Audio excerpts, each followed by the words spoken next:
In compliance with notification requirements of Ohio's open meeting law under COVID-19 emergency declaration, notice of this meeting has been publicly posted. All boards and commissions under the purview of the City Planning Department conducts its meetings according to Robert's Rules of Order. Actions during the meeting will be taken by voice vote. Abstentions from any vote due to a conflict of interest should be stated for the record prior to the taking of any vote. In order to ensure that everyone participating in the meeting has the opportunity to be heard, we ask that you use the raise your hand feature before asking a question or making a comment. Raise your hand feature can be found in the participants panel on the desktop and mobile version and activated by clicking the hand icon. Please wait for the chair or facilitator to recognize you and be sure to select unmute and announce yourself before you speak. When finished speaking, please lower your hand by clicking on the raise hand icon again and mute your microphone. We will also be Sorry about that. Also be utilizing the chat feature to communicate with participants. The chat feature can be activated by clicking the chat button located at the bottom of the WebEx screen. All meeting activity is being recorded via the WebEx platform. These proceedings are also being live streamed via YouTube.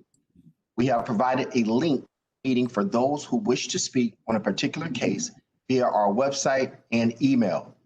We have also received emails from those who have provided written comment on a particular matter. Madam Chairwoman, the meeting is yours. Okay, we need to call the roll. Bowen. Downing. Present. Fluker. Present. Curry. Paul. Present. Slight. Present. Madam Chair, we do have a quorum. Thank you. I do want to note for everyone that we do have a quorum, but we must maintain all 4 members through the duration of the meeting in order to keep that quorum. So I would ask each presenter to be concise, to present their issue so that we can move through the agenda and keep this within a reasonable time frame. So with that, I would also ask that if you're not speaking, that you keep your the call on mute. So with that, we will begin with the public art presentations. Madam Chair, point of privilege. Yes. There was last evening a police officer was killed in the line of duty on the west side, and I'm wondering if we could just have a quick moment of reflection due to that. That news broke this morning. Okay, I apologize. I was not aware of that, and we certainly may.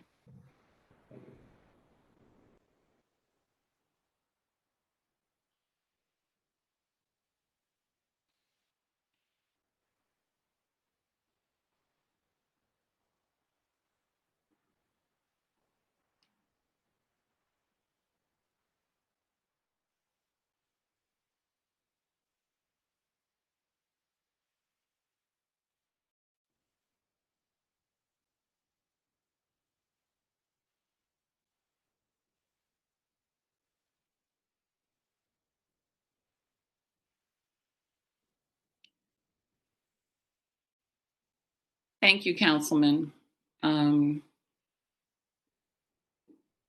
Let's always remember the people who are in the line of duty. And with that, let's begin our agenda. Good morning, Commission. This is Tara Petras, this Public Art Coordinator for the city. We've got 3 very exciting projects to bring forth to you today. This first one, the Centrovia 25 mural collaboration with the Hispanic Business Center, local artist and art instructor Tanya Gonzalez and her partners Hermes Ortiz and Ronaldo de Jesus. It is a public art project that is going to somewhat introduce Centrovia 25 to the community in the West 25th and Clark Avenue neighborhood. This particular installation will be going on a billboard at West 25th and Black Court. The billboard and the building, as well as the parcel, is owned by the Hispanic Business Center. This project was unanimously approved by Near West Design Review on August 26th. And with that said, I'm going to go ahead and turn this over to Tanya Gonzalez, the artist, and I do want to express my support. I think it's a great method of some neighborhood identity, as well as building some excitement for what's to come, and the imagery that is used in the mural is very meaningful for the diverse population of the area. So I'm going to go ahead and introduce Tanya to go through the slides. Thank you. Hello, everyone. Good morning. Can you hear me? Yes, good morning. Good morning. My name is Tanya Gonzalez, born and raised local Cleveland artist, West Side, teaching on the East Side as well in the central neighborhood. I was asked by Janice and Nick at the Hispanic Business Center to work with them on introducing Centro Villa 25 to our neighborhood. They asked me to come up with the design, and I came up with what you see. You advance. I don't know if you're allowed. Are you advancing, Tara? Yes, yes, please let me know when you need the slide advanced. Okay. Advance, please. This is just a quote by Albert Einstein on true art is characterized by irresistible urge and the creativity of an artist. You can advance. I'm gonna turn it over to Janice. She's gonna give you a more scope on Centro Villa 25 itself. And then afterwards, I'll come in and explain the design a little bit, and the team will come in and explain their little portion. Janice? Good morning, everyone. Thank you, Tanya and Tara. This is a true collaboration. So I'm Janice Contreras. I'm the Executive Director of the Hispanic Center for Economic Development. Centro Villa 25 has been a project we've been working on for way longer than I would like to admit. Last year, our organization was able to acquire the property formerly owned by the Weber family. It was a flooring company. Currently, we have a vacant warehouse building, and it also consists of 14 parcels. It's almost 2 acres of land on West 25th, just south of Clark Avenue. On one of the parcels today, they'll show you a billboard, an old-fashioned billboard that just happens to sit on our property. And so provided a great opportunity for us to do something. The intent of Centro Villa, or what Centro Villa is part placemaking, part economic development for the neighborhood as we look at the commercial corridors and how we revitalize the commercial corridors in this neighborhood specifically. As you know, there's a whole lot of great synergy happening in the Clark-Fulton neighborhood with the master plan process. And so this is one of the projects in which we will be able to provide small business opportunity to the neighborhood that currently don't exist because of just the physical conditions of the neighborhood.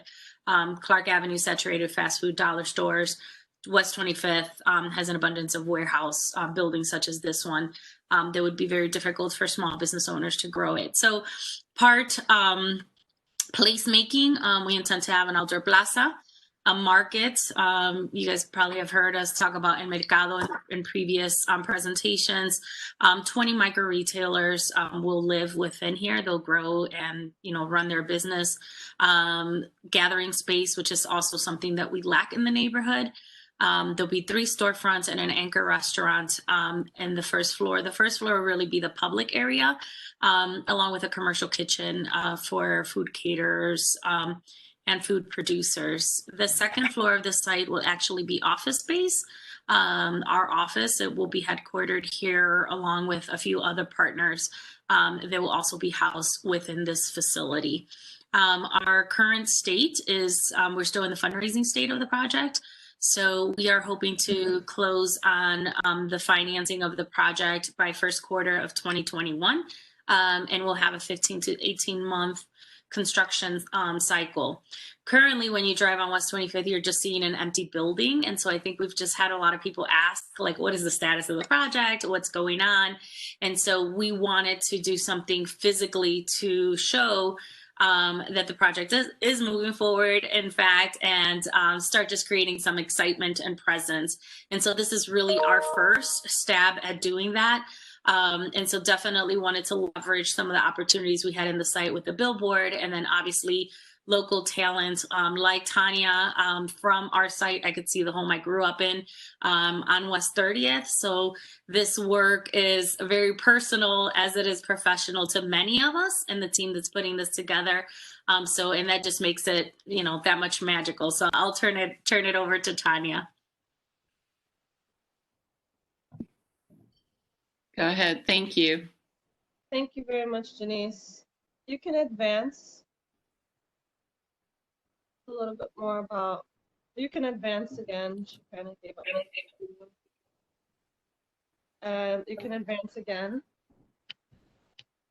Okay. Just bring it a little bit closer. The design that you see, this is like the beginning process of design. As you see the design through the presentation, you'll see it evolve. And it says the purpose of the proposal is to provide an overview and detailed plan of the preparation process and completion of the vinyl or aluminum blend board mural that will advertise the coming of Centro Villa. You can advance, please. Thank you. This gives a little bit insight about the collaborators involved. Obviously, you've heard from Janice at Hispanic Business Center, but this is a little bit about myself and the digital artist, my paint process artist, and the installation artist, or should I say company. You can advance. Here's a little overview about myself, just my my experience in the neighborhood and just what I've done. Don't really want to read about myself. I want to go ahead and advance to my collaborators and the design itself. Here's a few examples of my work in the neighborhood and surrounding areas in Cleveland. You can advance. Advance, please. Okay. Reynaldo de Jesus is the digital artist and superimposing artist. He also will be involved in the installation process as well. He's actually in the call. Reynaldo, would you like to join in and speak a little bit about yourself? You're muted. Okay, there you go. Sure. Good morning, everybody. Good morning.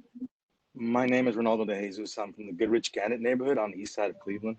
And I am a digital artist and currently own a clothing company, an e-commerce shop on the internet.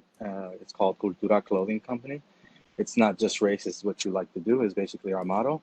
And I'm also the president of Supportive Networking Society, a cohort collaborative of artists and different business owners and members. And we meet every Wednesday and we help each other out. We support each other's businesses and we kind of go to all of our events and stuff. So, and I'm honored by Janice and Tanya to have the opportunity to work with them today in this awesome project. And that's a little bit about myself. Go ahead, Tanya. You want? This is just a little bit about painting assistant that we'll be having in the process. She's experienced in the neighborhood too. She recently did a chalk mural with me for painting a better picture. That's it. You can advance.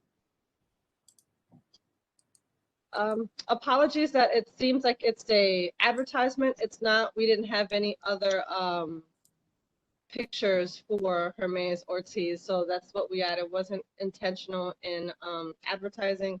It was just, although we had on the internet to talk about the person who actually is a textile artist helping us with the materials that we'll be using, the aluminum blend board, the vinyl, and application process, actually installing it. You can advance. Okay, here you go. This helps us with the location a little bit more. As you can see, the billboard is facing, what is that? West, is it? Yes.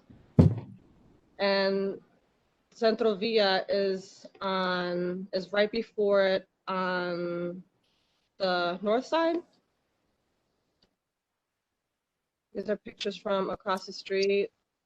And then this is an aerial view of the location. It will be, the mural itself will be placed on, the surface is 10 by 24.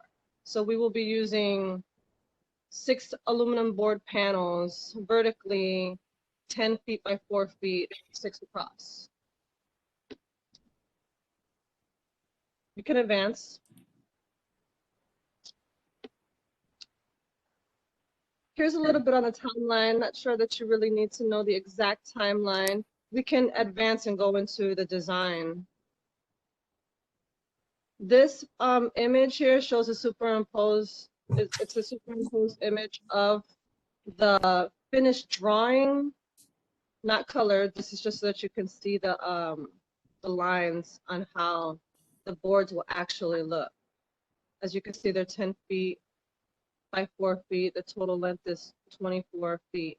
The surface of the billboard is aluminum itself, and that's where we brought in the professional installers that will be applying the artwork to the actual billboard. You can advance. Just a little bit more about the installation.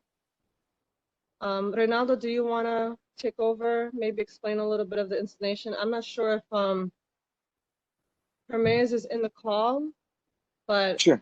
I can inform the panel. We will basically be delivering 6 printed prep aluminum blend boards. Prep meaning they will have the actual vinyl material applied to the aluminum blend board, and then delivered to Tanya Gonzalez at the site and installed by the sign installation company that we're sourcing. But basically myself and Hermes Ortiz will be making sure that the actual ratio is correct and all the materials are placed correctly before Tanya can actually go ahead and work on the surface. Go ahead, Tanya. Yeah, so the drawing is 1 inch to 1 foot ratio. So when I went to Reynaldo and Hermes, they are experienced in obviously superimposing signage. So the outline, it will just be the outline on there. We'll be doing all the painting work at my studio, and then they will be responsible for bringing it to the studio and delivering it to the location. And then we have the design inspiration. My design inspiration had to do with the people, obviously that are in our neighborhood. We're a blend. Our statistics were a third. I think they're the same. So I chose to use symbols to represent us all. Taino, Mayan, Aztec, Arawak, Inca, African, meaning Adinkra, and other native cultures like Chippewa, things like that. So if you look in the design, you'll see all these different types of symbols. Even the triangles have meaning, the circles, everything is strategically placed to work with the lettering itself. You can advance. And here's our more examples of some of the symbols within the image. I chose symbols that were positive, related to community and hope and people and unity. I try to stay away from negative or war type symbols, as is common among native cultures. You can advance. And then this is the superimposed image in color in the end. We will be adding to this, we have to incorporate in the image, but it won't be part of it. It will be removed later. The coming soon, ya pronto. Obviously, we want people to know that this will be coming soon. So that is up for topic later. We didn't have it incorporated that into the actual image. Does anybody have any questions or concerns? Commission members? I move to approve. This is Tommy. It's a beautiful integrated design and piece of art. So it's exciting to see this in your neighborhood. Thank you. Second, Fluker. Good luck. Roll, please. Downing, Yes. Fluker, Yes. Paul, Was that Paul? Yes. Slife, Yes. Thank you. Good luck. Okay. Next one. Tara? Hi, again, Tara Peter, City Planning Coordinator, for those who may be joining late. This next mural is an especially meaningful project. This is a collaboration of Metro West Community Development Organization and Zubal Books. The location at 2969 West 25th Street is the location of the bookstore. And this was unanimously approved at the Near West Design Review as well on August 26th. This has particularly special meaning. They worked with an artist that works with women who have experienced trauma. And the subject of this mural, I'm not going to reveal right now, but I'll let Susan do that from Metro West. But this is tied to the beautiful and courageous victims of that were held captive on Seymour Avenue. So having this artist paired with one of those victims that has experienced that trauma and triumphed from it is very meaningful. And I just want to turn it over to Susan Underwood from Metro West to just go into more details. I do know that this was part of Creative Fusion as well. So I'll turn it over. Susan? Hello, can you all hear me? Yes. Okay, great. Thanks for having me. I'll just run through the slides because I can never remember the order of things that of slides that I put and then if I miss any information, I'll fill in at the end and then get your feedback. So this project is the artist is Gisela McDaniels. Will be doing a stylized portrait of Gina de Jesus on the north wall of Zubal Books along Castle Avenue. You can advance the slide. Zubal Books is right on 25th Street, just a little south of the of I-90. So right as you're getting into that Clark Fulton area and a little north of that La Via Hispana, right where they were showcasing the last project. So very close to that area for context. Family owned. Michael Zubal is kind of the face. He's the person you meet, but his father is still owner. And the mural design was approved, and they're excited about all the different art that is happening in the neighborhood right now. You can move to the next slide. The location here is, this is north facing wall. So it faces the Astra building, which is the building which will host Gina de Jesus's new center, which I'll go into a little bit more. So it will be facing the center that they'll be opening up sometime next year after the renovations of the Astra building. And it also will sort of face the area where Ariel Castro's house was formerly located.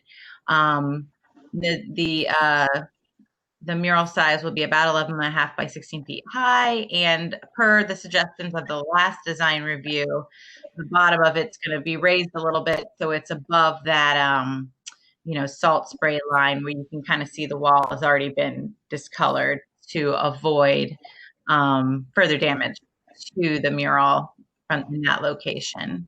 You can advance the slides. For more context here, this is the location. So this is the north side. That's where you would be looking if you were the mural. You could be looking at the Astrop building there. And then the other one is the other side of the Zubelbooks building, which they have some plans for that side of it. And then there will also be another art going up on the other building, which you'll probably see in a design review coming up pretty soon. So that's exciting. We're going to have all this art happening in this area. You can advance to the next slide. So give you a little context around Gisela. As Tara mentioned, her work centers around healing and empowerment. Stemming from her own experience with sexual trauma, and then working intimately with her subjects to paint their portraits. And she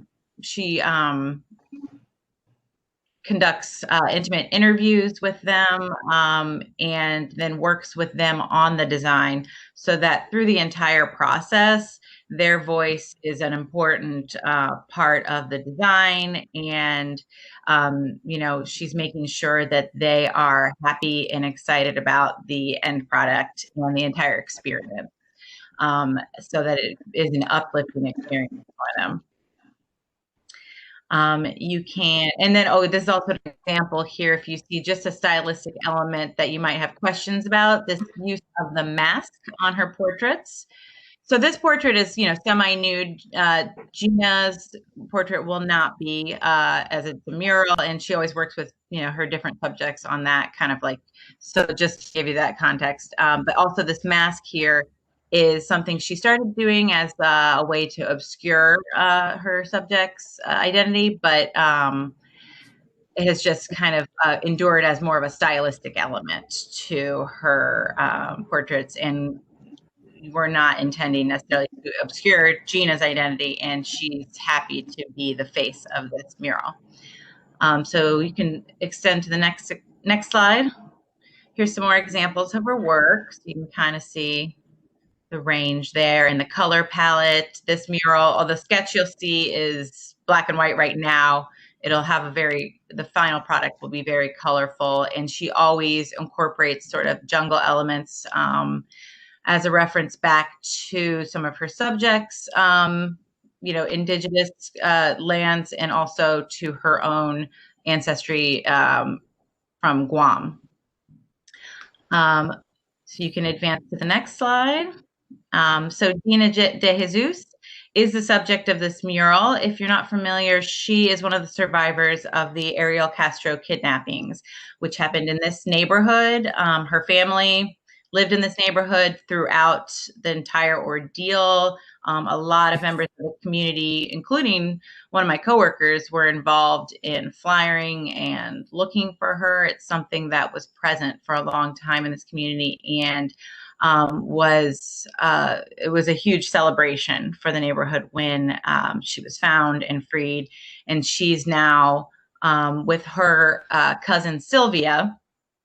They are opening up the Gina de Jesus Center for Missing, Abducted, and Exploited Children and Adults, I think is the full name. And that will be located in the finished Astrop building, which is under construction right now, just north of the Zubelbooks building. And along with CMA and a lot of other nonprofit organizations. It's going to be a great center for the community once that's finished. And this will be an excellent addition to it, and a way for her to help families in a way that she felt like her family needed some more support from an organization like this. And so she's looking to be able to do that for other people. You can advance the slide. And then for the design this here, so when Gisela met with Gina, they talked about some of her objects that were important to her. She brought some different things that were representative of different important aspects of her life. So if, you know, seated in the design will be these little kind of objects that it's hard to see in this, but you'll see there's some like little earrings behind her, jewelry, things like that. Right in the lower right corner, there's like a little pile of chains to represent kind of her confinement. And all of these elements have been approved by Gina, and she's very excited about the design and really loves it. But again, this will be it will be a colorful version of this design. And she will also incorporate the mask element into this design. You can advance the slide. And just to go over some of the high quality materials they'll be using. So Gisela, along with her partners, Tony Rave, who will be helping, will be using mostly a high quality exterior wallpaper from Sherwin-Williams. It will be primed first by Garbo Third Company. I've worked with them before. They do a really nice job of really cleaning, and it'll be a really nice, smooth, primed surface for her once she starts. And then they will also go in a little bit with some details with spray paint, high quality Montana or something of that nature. We're deciding now. And then finally, the Sherwin-Williams anti-graffiti coating, which offers protection from graffiti, so that's easier to wipe off, but also a strong UV resistant coating as well. And then in addition, there will be a budget set aside if there is a need for repair to address that for ongoing maintenance. You can advance the slide. And then this is just kind of a faraway shot of the view of it. Again, it'll be raised a little bit higher than what you see here, just to keep it out of that salt spray line. And you can see it's facing the Astor building, and the way her body is angled is where she's kind of looking towards the Castro House area. And she also approved and she likes that empowering kind of angle, location, facing the site of her abduction. And then per the suggestions of the design review last time, we're also going to add a plaque that has just some information and context for people who might not recognize Gina or know about the center, so that they can they'll know the artist, Gina, and then a little background and contact for where it's located in that context. No, this might be the last slide. You can advance. Is that the last one? Okay. Great, thank you. And so let's see if I missed anything. So yes, Gisela has already conducted her interviews with Gina, and there's, was an ongoing conversation throughout the design process. And then once we get this approved, we'll be getting the wall primed, and she will be coming down from Detroit to install the mural. Go ahead. Any questions or comments? Commission members, questions? I move to approve. Stami Paul. I'll second. Slide. Call the roll. Downing, Yes. Fluker, Yes. Paul, Yes. Slide. Yes. Okay, good luck. Thank you. Okay, the next Thank one. you. Walter Burke's basketball courts mural seeking final approval. Tara? Thank you. This project is actually a project that was generated by the City of Cleveland Public Art Program. So the project is generated by capital improvements made to the Walter Burke's Park and Playground in Ward 9. If you could advance to the next slide, please. So this is just a location map showing where the playground and basketball courts are, which is essentially between Parkwood Avenue, East 111th Street, and Grantwood Avenue. Next slide, please. So these are some just contextual photos from around, next slide, please. Some contextual photos, just views. The park has been renovated, so this will be the last element of the park. Next slide, please. This is just another view of the renovated basketball courts. They're not primed yet in these pictures, but you'll see that there are two double courts in this location. Next slide, please. That's just another view of the park. Next slide, please, and another view of the basketball courts. So the artist process for this, again, was through the City of Cleveland Public Art Program. There were, oh, we've advanced too far. Can we back up, please? Thank you. Okay, so there were 34 artists, interested artists for 3 parks that were part of capital improvements in 2019. Those were Regent, the formerly known Lawn Madison, which has now been renamed the Miriam Ortiz Rush Park, as well as Walter Burks. Of those 34 interested artists, there were 6 finalists, 5 of which were interviewed. And the selected artist, Mr. Soul, has done quite a bit of work around the city and the country. Very well respected, multidisciplinary artist who's very strongly connected to the voice and the need of the communities that he works in and works with. So this one is the last of the 6 parks getting their public art installation. We did have some delays. Next slide, please. So the initial rendering that was approved by the Public Art Committee is the one you see here, but we did determine that the black base color would not be conducive for outdoor recreational play. So the artist, Mr. Soul, who's on the line as well with us, came back and, next slide, please, introduced this final version. Next slide, please. So the court is going to have a red base color, and I don't know how well you can see the images, but the images are very powerful. They're children reading books, children playing basketball on stacks of books, and messages about freeing their mind and spirit, and just promoting some wellness and sports education. I don't know if Mr. Soul wanted to say anything, but this was approved again by the Public Art Committee. It had support of Director Cox as well, because this is going into one of his parks, and it's just something that we're all really excited about. And then after the courts are done, they are going to repaint the lines on the court, so you have the free throw, the 3-point, center court, mid court, all that type of stuff is going to go back on there. But I think it's something that's really going to resonate with the community. So I believe that is the last slide.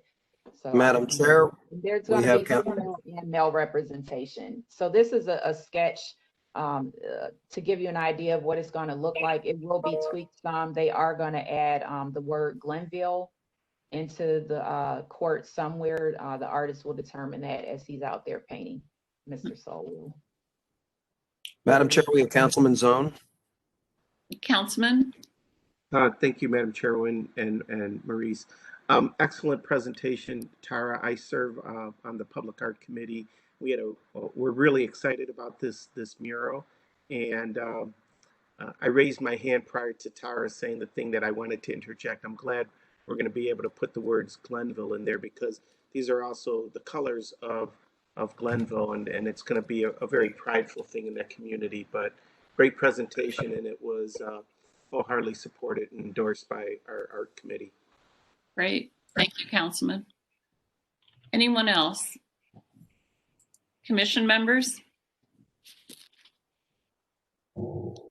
Approve. Second. Okay, would you call the roll, please? Downing, Fluker, Yes. Paul, Yes. Slife. Yes. Great, thank you. Good luck. Okay, next thing, zoning map amendments.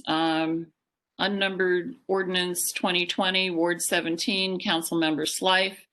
changing the use, area, and height districts of parcels of land west of Rocky River Drive between Dartmouth Avenue and Usifer Avenue.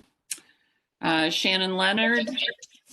Good morning, Shannon. Oh, Free go ahead. teacher. Shannon Leonard, City Planning. This is around the Our Lady of Angels Franciscan Village. Next slide, please. So the purpose of this rezoning is really to correct a split zoning issue between one family and multifamily to align with some of the current uses as well as the proposed uses on the site. Our Lady of Angels, Inc. is separate from the Our Lady of Angels Parish and School, but is the nonprofit owner. They are purchasing the rectory building from the parish for some common spaces, amenities, and renovation. So there's a renovation of 176 units at the historic Franciscan Village, plus a new addition courtyard for more community rooms, lounges, lobby, staff space, as well as proposed uses in the future to include some accessory retail for the assisted living. Next slide, please. So as you can see here, this is on the left is the historic zoning or historic map, and on the right is the current zoning. And as you can see, the parcels are kind of split, and there's a multifamily, one family issue, which is causing issues for financing. And so we really just want to correct this and bring this into alignment with the current land use and the proposed future land use. Next slide, please. So the proposal here is to change all of this area here to the institutional research F2. Next slide, please. This is the area that we're proposing, which is reflective of the parish, the assisted living, and the school. Next slide, please. So the purpose of the institutional research is a standalone zoning district. It provides locations and design standards for large-scale developments for educational uses, medical uses, and residential uses, but it also allows some small accessory retail uses to support those uses. And so the proposal here is for, the assisted living is already existing as well as the school and the church, but in the future, adding some more housing typologies as well as some additional accessory retail. And so some of the recent rezonings that we've added institutional research to was the St. Andrew Abbey and Benedictine High School, as well as the Metro Health Main campus. Next slide, please. And so these are just some existing conditions photos of the current assisted living that's been here for many, many, many years, as well as the church and the school. Next slide, please. And so Salis Development and LDA are proposing a renovation. That's the first phase of this project, is renovating all of these units and bringing them more into this era, as well as adding a courtyard with some accessory staff spaces and purchasing that rectory building and really just upgrading this assisted living. Next slide, please. And so that's the proposal to change the entire site. Some of these parcels will be consolidated. And so correcting the split zoning issue to allow this development to move forward. And that's the main proposal and purpose of this rezoning. Madam Chair, we have Adam Davenport with his hand raised. Yes, well, this is a zoning hearing, so my understanding is I need to proceed with public comment with proponents first. That's correct. So, Mr. Davenport, are you a proponent? I am. I'm also the city planner for this area. Please go. Elaborating a little bit on Shannon's presentation, we've been working with Salis Development on this issue that arose with their financing application. But we think this is a smart proposal for looking at the entire site holistically along Rocky River. Rocky River Drive is variously zoned to quite an extent, so we think this is a smart kind of cleanup of the entire campus. Councilman Slife and myself and the CDC also met with a number of neighbors on Wednesday night for this proposal as well. He can elaborate if he wants on that, but there has been awareness and community input for some of the projects as well. Thank you. Thank you. Are there any other proponents? Those who would like to speak in favor. We have I'm no happy to hands speak raised. on it as well. Okay, then are there any opponents? Madam Chair, No before we hands go raised. into opponents, I'd be happy to just make some quick comments. Councilman? In addition to the Wednesday night meeting, I was out in the neighborhood on Monday talking to a lot of different residents just to kind of clear up some questions about what's the intent of this is, because the institutional research designation can be quite confusing as you read it in the code. But ultimately, the explanation to residents is that this is an effort to really preserve and support both of these uses. Historically, there was no third option for some sort of institutional use, so we brought things like this in single family and multifamily and made it work as best as we can. But it becomes difficult for properties like this to do capital projects. They need a lot of variances, and looking forward, rather than going through some sort of spot zoning or rezoning the totality of this as multifamily to avoid that. We feel that this institutional use, it's beneficial to both the parish and Franciscan Village. And then it also gives some additional assurance to the neighbors that there will be a preservation of this type of use into the future, and not some sort of for-profit multifamily or for-profit single family, which is what really the zoning code right now is more aligned with. So again, the intent of this is really preservation and support. And the neighbors I spoke with were happy to hear that this is being done to foster that. Thank you, Councilman. Are there any other hands raised, Maurice? No more hands raised. Thank you. I move to approve. Thank you. Second? Is there a second? Second, Stami. Thank you. Would you call the roll, please? Downing, Yes. Luker, Yes.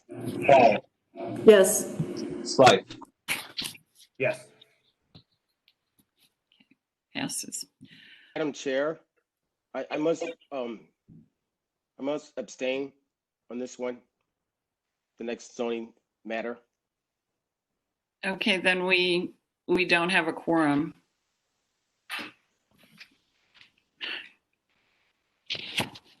So, Madam Chair, I believe you still have a quorum if he abstains. If he recuses himself, it's a different matter, but he's just going to abstain from voting on it. So I think technically you still have a quorum.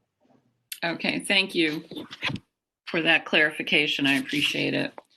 So this is unnumbered ordinance 2020, Councilman Member Griffin, Ward 6, changing the use area and height districts of parcels of land east of Wood Hill Road and south of Mount Carmel Road.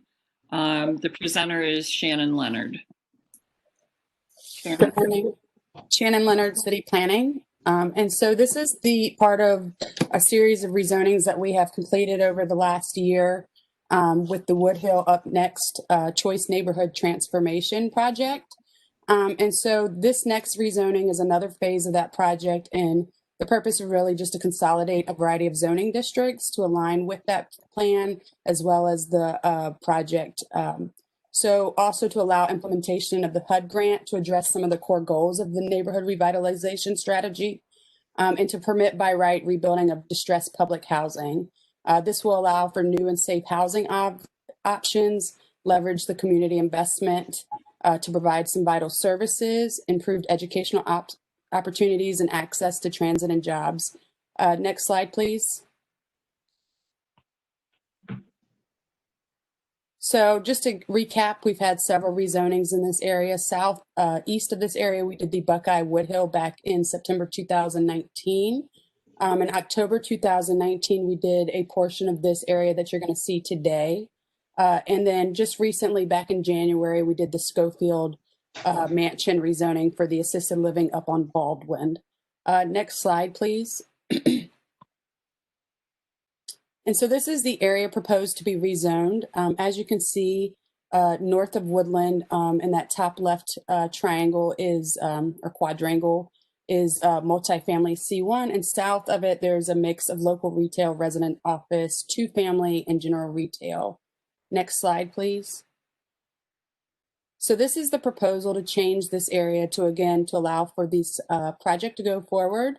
There's lots of proposals in this area, and just really consolidating these zoning districts so that when they go for the HUD financing and the OFA financing, there will be no issues and the developments will be permitted by right. Next slide, please. So the first section that we'll look at is at the northwest corner is in the green. The proposal here, it's going to stay multifamily, actually, excuse me, in orange. That area is now currently zoned 2-family. The proposal is just to change it to multifamily F2. This will allow for infill development and allow CMHA to use the choice award. It'll permit by right townhouses, row houses, apartment houses, 1-family and 2-family. And the next section we're proposing is limited retail D2 in the pink south of Woodland. So basically consolidating all of those districts into limited retail. This will permit some of the residential uses as well as retail stores, boutique, as well as regular. And then also it consolidates the district, but also prevents some of the nuisance uses we don't want to see. And then the second section would be limited retail D2 or F2, and that is the Morris Black homes that you see there, to allow for the new development, the revitalization of that, and to allow for a community center as well as potential retail in the future. Next slide, please. So just to give some context, you can see the different proposals all in this area that contributed to these rezonings. And so there's a large redevelopment for the Morris Black neighborhood to restore and revitalize some of that public housing to be more in line with 2020, to make it safer and to provide some vital social services as well as potential job opportunities and to encourage safety. And then east of that is south of Mount Carmel and Woodhill. There's some also more proposed housing options that we've rezoned earlier this year. And then south, there's some townhouse proposals, the Woodhill Center east.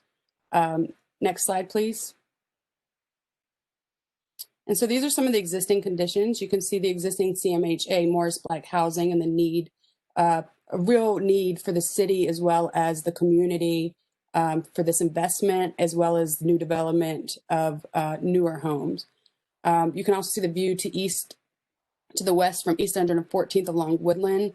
As you can see, there's several vacant parcels that would allow for new infill development with the new zoning, as well as a southern view of Woodland near East 110th.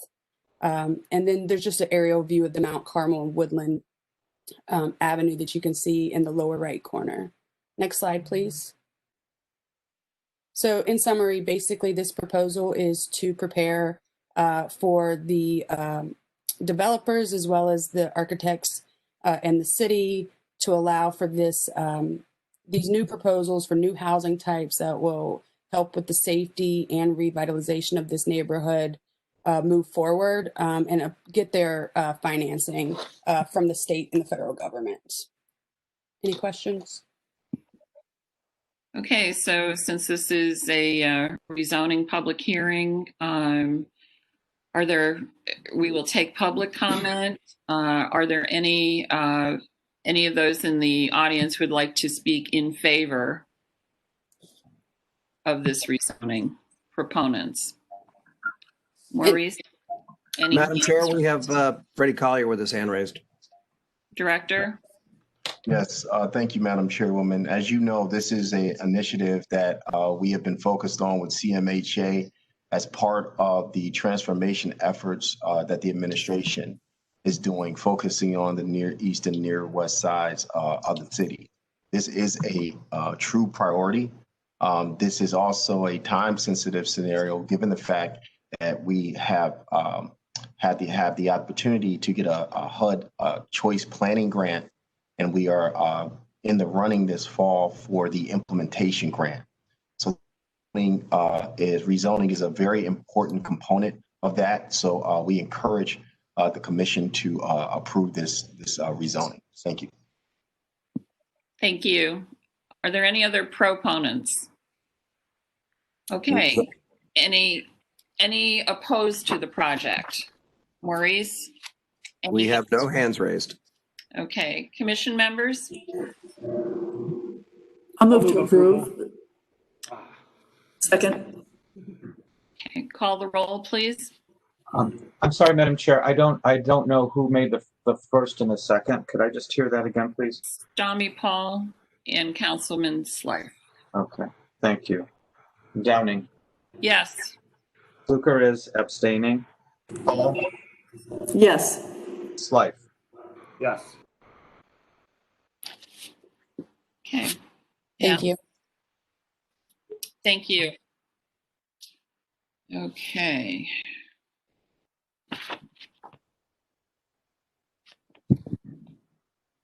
Lot consolidation splits. Permanent parcel number 002-150-082 and -083. 1442 West 57th Street.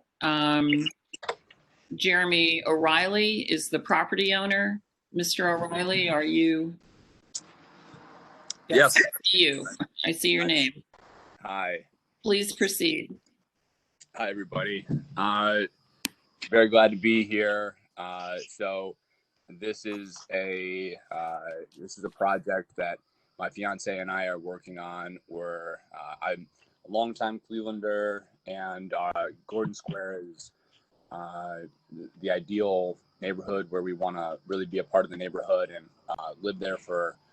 It's our dream plot, and we see raising a family there. So we ended up buying this multifamily property, and our plan is to convert it into single family. It's been boarded up now for a number of years, and we're working with an architect to reimagine it, and are completely taking it down to the studs, and going to put a significant investment into it. Since it was multifamily, the current structure takes up all but 2 feet on each side of the existing property lines. And so, it's our desire to have a driveway and a garage in the back of the property. And so there are 2 parcels to the north of the current of our parcel that are owned by a Lynn Rodriguez, and we've developed a close relationship with her, and we reached an agreement to purchase 8 feet of her existing. There's one of the lots, as you'll see as we get into this. There's some photos that show the context, but there's our parcel, then there's a vacant parcel north of ours, and then after that, Lynn's home. And so we've reached an agreement to purchase 8 feet of that vacant parcel. So a sliver running the length of the parcel, so that would give us 10 feet. We could put in a driveway. And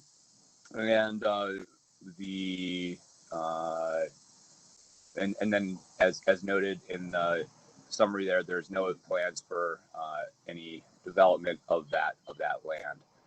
So if you go back one slide, just to provide some neighborhood context, this is on West 57th Street, so just south of Detroit, very much in the heart of the Gordon Square, Detroit Shoreway neighborhood. You can move to the next slide. There's an aerial of the 3 parcels. So ours is at the bottom of the photograph, and then there's that vacant lot, and then at the top is Lynn's home. Next slide. Here's our parcel, again boarded up. Move to the next slide, showing the vacant parcel, and the next slide showing Lynn's home. So on the final slide, this is a copy of the plat. We had an original version of the lot split and consolidation plot that was notarized and submitted to the city. We had some feedback that came back from the survey department, And so we worked with our surveyor to incorporate that feedback. This is the version that was since submitted to the survey department and approved now, and that happened very recently. So, just a day or two ago. So we're going to have the new Mylar version notarized and resubmitted back to the city for proper documentation. But this is, for reference purposes, this is how this is the proposed consolidation. Commission members, any questions? Madam Chair, we have Adam Davenport and Councilman Zone with their hands raised. Very good, Councilman. I'll first defer to the city planner. Okay. Adam? Thanks, Councilman. This is Adam Davenport, the city planner for the area. In contact with Mr. O'Reilly, I wanted to make sure that whatever lot split was approved would still allow for new development on this vacant parcel for a new house, which it does. New house can be here with a couple situations with either shared driveway situations with the northern and southern neighbors, so Mr. Riley or Ms. Rodriguez, or it even allows enough space to where a new owner of that vacant lot can put in another driveway and fit a house there. It's an odd configuration with the curvature of the street on 57th, but still allows for new development. Thank you. Councilman? Thank you, Madam Chairwoman. I haven't had the opportunity to review the site plan. This is actually the first time I'm seeing it. So, I'm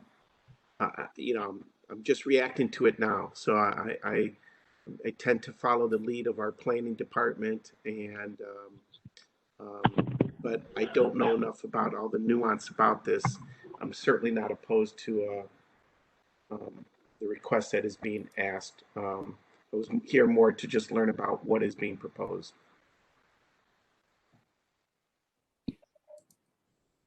Are there any other questions we can get answered for you, Councilman, either from... Well, I would like to hear from the planning department, Madam Chairwoman, and I mean, what's the recommendation? I heard what Mr. Davenport said, but I still, are you saying that they should have a shared driveway or shouldn't?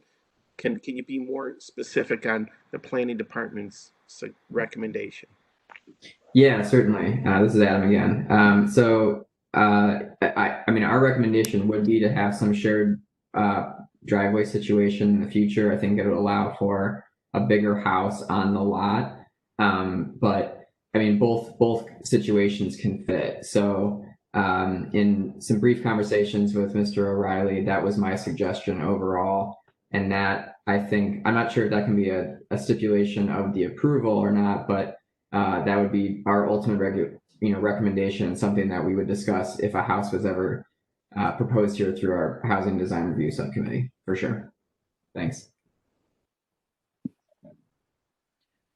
Mr. O'Reilly, are you opposed to adding that? So at this point in time, full disclosure, it would be our desire in the future to purchase the remaining lot. We've mentioned that and spoken with Ms. Rodriguez. She wanted to make sure that the existing plat or existing parcel B would be a buildable lot so that she can get market value for it in the future. And that was an important consideration. We're not opposed to considering some sort of easement on the driveway, but that would be something that again, our ideal plan would be to purchase the existing lot from her in the future.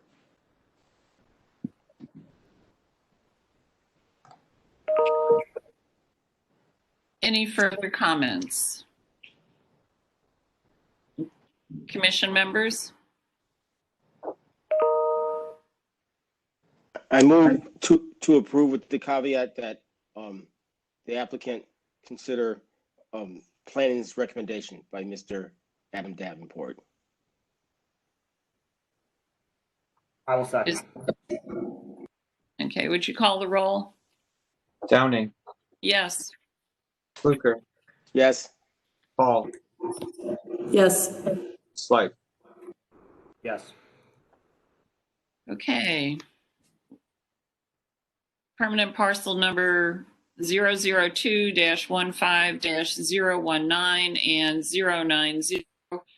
The project addresses 1460 West 57th Street and 1441 West 58th Street. The project representative, Eric Jackson from North Coast Geomatics. Mr. Jackson? Yes. I'm the surveyor for this project, and actually this project's just a few houses down from the previous presenter, which is interesting. So this is for the two addresses that were listed. It's two residential houses and a warehouse. I'm currently sitting on two different parcels now, and we're proposing a re-subdivision of these two parcels into 4 parcels. The purpose, as you can see here, is for the West 57th Street to get insurance. Currently, it's uninsurable with the warehouse. So with West 57th, the residential house, is on the same parcel as the warehouse behind it to the east. And the re-subdivision, and well, I'll stay on this slide here. So that splits the warehouse from the West 57th house, residential house, and on West 58th Street, there's another residential house, and there's a split on the vacant parcel to the south of that for future development. Next slide, please. This shows the location, which again is the same street. It's like two or three parcels south of the previous discussed location. Next slide, please. And there is the West 58th house. That's the vacant lot that would be proposed for future development. There's a 12-foot alleyway there.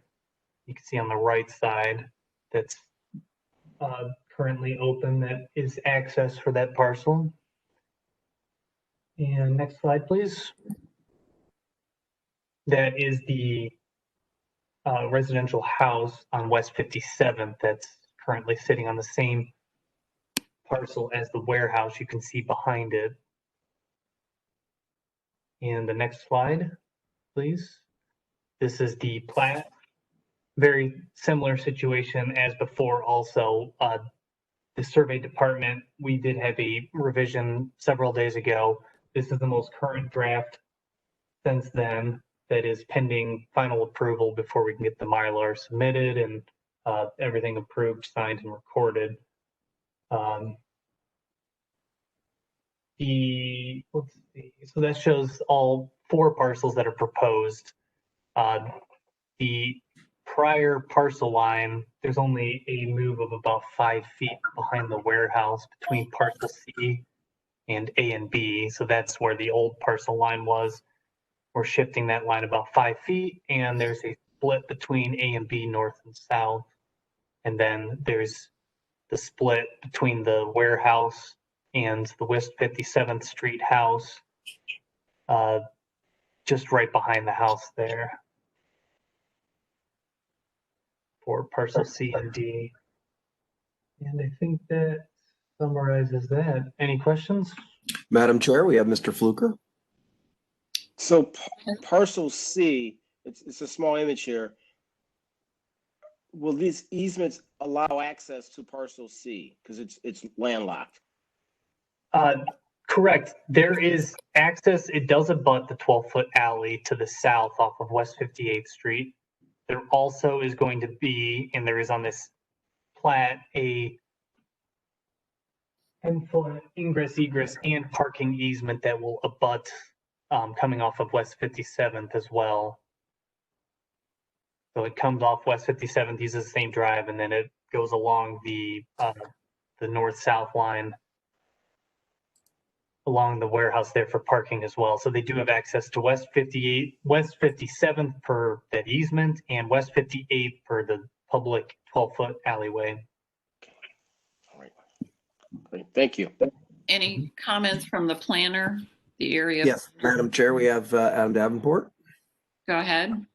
Thank you. Yes, I think this presentation could probably be a lot easier in person with some pointers, but I only recently found out about this, but I'll try and clarify some things that I find confusing too, is that there would be a right-of-way access between 57th and 58th Street all the way through. So the development of that vacant parcel that which could be a new house in the future would have access to that, as well as the other parcel A in the back has that rear access easement between parcels A, B, and C. So every parcel has access from that 12-foot alley right there. And then the parcel D, has access from 57th, but also through the 12-foot alley as well, if needed. I think this is kind of making the best case scenario out of a really weird configuration in Detroit Shoreway. This warehouse has been, I think it was constructed an extremely long time ago and used to be most recently storage, but also I think smaller light manufacturing way back in the day. So I think this is probably the smartest configuration you're going to get out of a very weird situation. Thank you. Thank you. Commission members? To approve as presented. Second, Paul. Call the roll, please. Downing, Yes.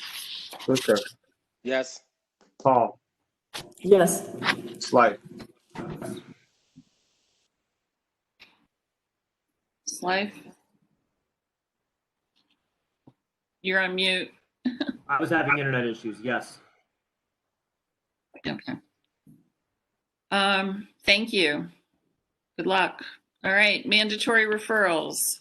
Ordinance number 702-2020 to repeal Chapter 163 Tree Commission Sections 163.01 to 163.03 of the Codified Ordinances of Cleveland, Ohio, 1976, as enacted by Ordinance number 2044-92, passed December 7th, 1992, and to supplement the codified ordinances by enacting new Chapter 163 Tree Commission Sections 163.01 to 163.04, and to reestablish the Tree Commission.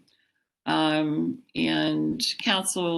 Councilmember Casey, are you the presenter? I know Mr. Cox is here as well, Director Cox. Councilman?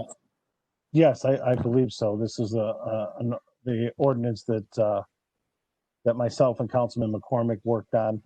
And what this basically does is reestablishes the tree commission that was established in 1992, which hasn't met in probably 20 years or so. And we all know that, the trees contribute to the quality of life of the urban dwellers and are a valuable and beautiful asset throughout the city. Trees stabilize soil, help control water pollution, preserve and foster air quality by removing carbon dioxide and airborne pollutants, abate visual and noise pollution, and provide a natural habitat for wildlife. And not only do trees provide welcome shade to people, but they also provide a psychological boost to urban dwellers and add color and interest to the urban landscape. And what this basically does is this is going to reestablish the Tree Commission to serve as an advisory capacity to assist Cleveland City Council, the mayor, urban forestry, Division of Park Maintenance Properties, and the City Planning Commission to ensure the many benefits that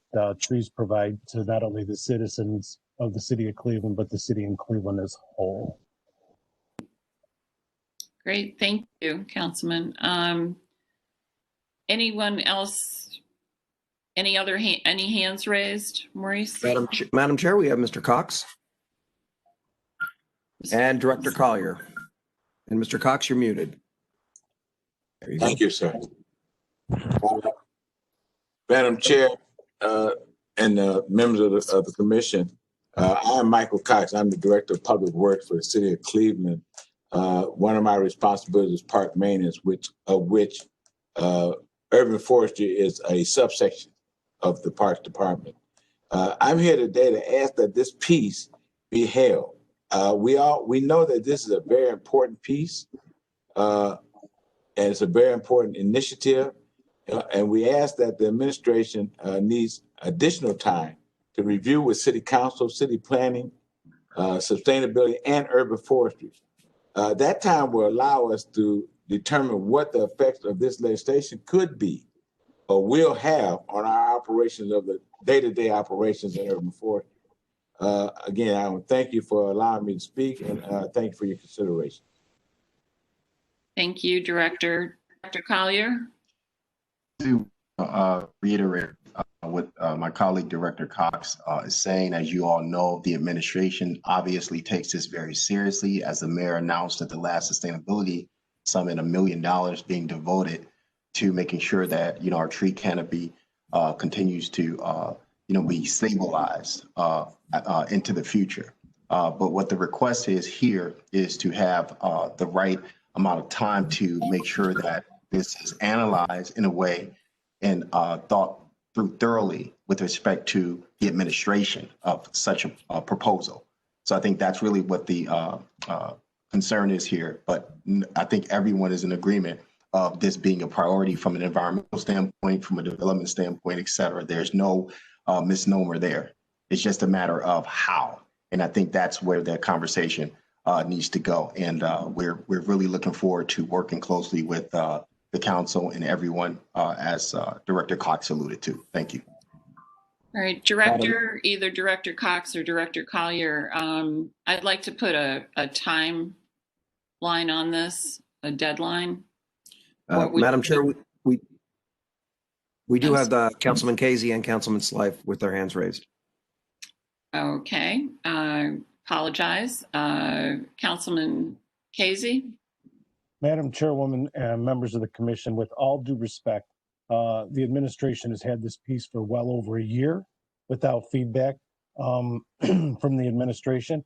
And one of the reasons that this was introduced in council was because the council came weary of not getting feedback. And the only way to get feedback from the administration was to introduce this. So I believe that the administration has had ample time to for input to the council, and we're more than willing to work with the administration going forward as this moves through the process of committee hearing. Thank you, Councilman. Councilman Slife, Commission Member Slife. Thank you, Madam Chair. And Councilman Casey stole a little bit of my question, which was to provide that context, because obviously, as he mentioned at the beginning, there previously had been a similar commission, and obviously this legislation, this idea didn't appear out of thin air in the last 2 weeks. I've been surprised in my time on council, the number of calls that I get from constituents that ultimately tie back to trees. If you would be shocked. And the way that I would best summarize it is that everybody likes trees in theory, but they hate their tree out front. And, trees buckle sidewalks, and that's a cost on the resident. Trees can damage sewer lines, and that's a cost on the resident. And people, branches fall, and the calls that, come into my office are, people that really want their tree taken down. And it's to the degree that if all of these requests were met, we very quickly have no trees in the city. And to their credit, urban forestry, has guidelines, and I've learned a lot from city staff, but I think that there's real value in having this larger system. There's, road construction projects that result in numerous trees being taken down and residents, being rightfully distraught because while it may not be your tree in your tree lawn, you've kind of grown attached to it, you're taking care of it, you're watering it, it feels like your tree. So, to Councilman Casey's point, I think that it's reasonable for this to move from Planning Commission into the council committee process, and for these conversations to occur. And I know that that's a feeling of other council members as well. Maurice, are there any other hands raised? Yes, Madam Chair, we have Mr. Cox and we have Mr. Collier. Okay. Director Cox? Yeah. Thank you, Madam Chair, again, and Councilman Casey and Councilman Slife. I agree with you that trees are very important and that we have these trees. And Councilman Slife's right. One of the biggest issues in the city is trees, right? Whether they're damaging sidewalks, they need pruning, or they need removal, or we're planting them. We are in the process, as Director Collier said, of putting in $1 million a year in new plantings. And all we're asking is that we be able, right, to sit down with City Council, again, planning, sustainability, and administration to work through this issue to make sure that our capacity, whatever the tree ordinance says about the commission, that our capacity is there to do the things that we need to do to make this legislation work. That's where I'm at. I know you asked about the timeline. I would hope that we get 30 days of holding this, and then we can have a conversation prior to the legislation moving to committee and try to work out any issues that we may see we have in operations. Thank you, ma'am. Thank you, Director. Director Collier?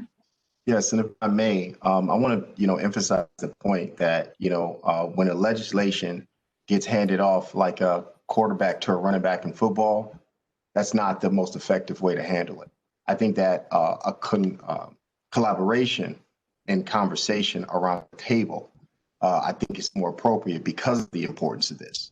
And I think I agree with you, Madam Chairwoman, about timeline, because again, this needs to be decision and work through. And I would definitely encourage a timeline as far as having a date certain. I would also, just like to emphasize, the fact I have trees in front of my property that host some of the problems that have been mentioned. So I live in Cleveland. It's very personal to me.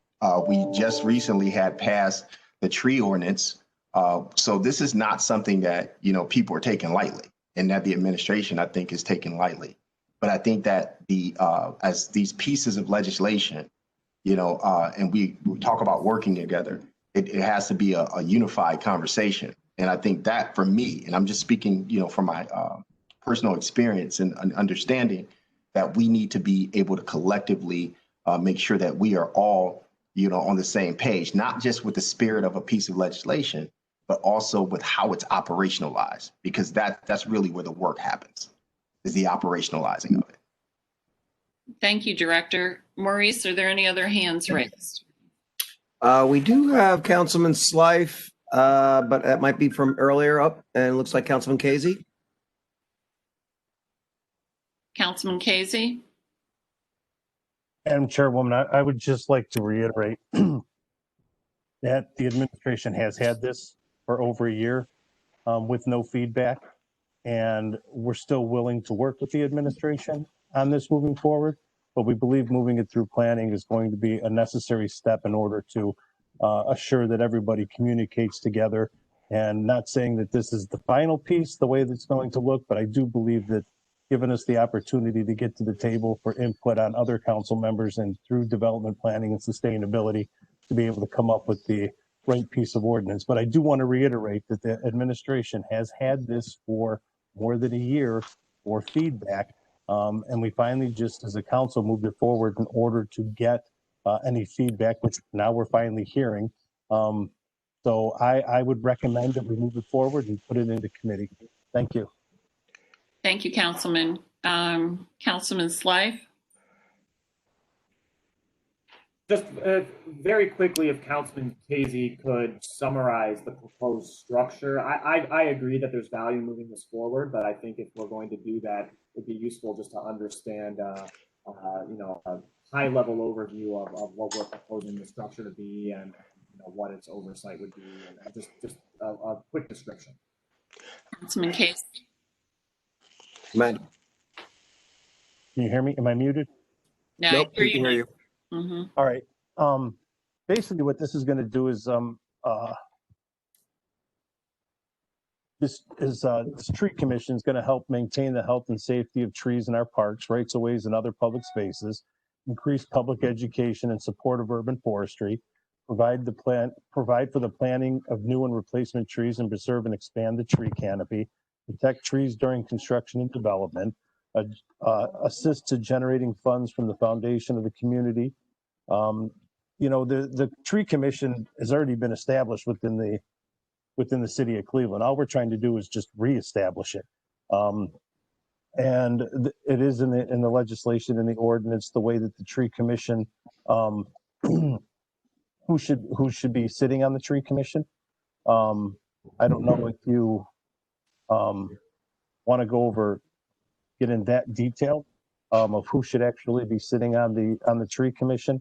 But this isn't anything new to the city. This was established back in the early 90s and hasn't met, but we don't know how long. And maybe if we would have had this tree commission in place, providing a little bit of input and oversight, we wouldn't be dealing with some of the issues that the residents of the city of Cleveland are dealing with today, with lifted sidewalks or trees being planted in the wrong place, or not having trees or trees being removed. All this is to work with the administration, to work with urban forestry in order to come up with what's the best possible solutions for our tree canopy in the city of Cleveland. Councilman, we've been working on this, and we came up with the structure of the commission out of the Pittsburgh Tree Commission, which is one of the best tree commissions in the country. So we were working with the city of Pittsburgh as well to come up with this legislation. Madam Chair, Mr. Fluker. Yes, Madam Chair, Go ahead. I think it's obvious that there needs to be further discussion outside this venue, because we're not even on the same page here. So what I would like to suggest, piggybacking on Mr. Director Cox's suggestion, is we give these guys 30 days to get in the room and figure out how they operate, how they create a plan. Because the issue, even I've been in Cleveland all my life, the issue is who owns it and who enforces it. And I don't think that has been established yet. So I would like to table this to our next meeting on October 2nd, at which time we'll hear further testimony and make a decision.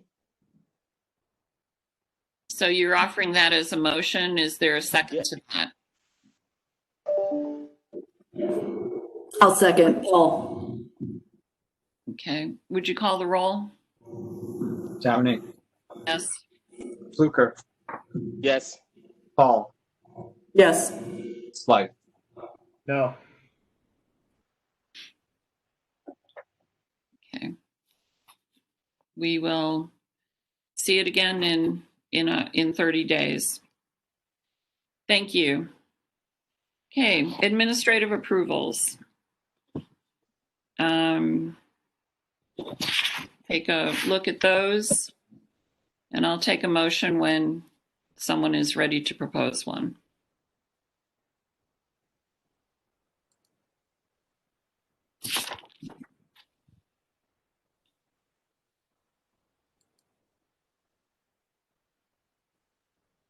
I'll move approval.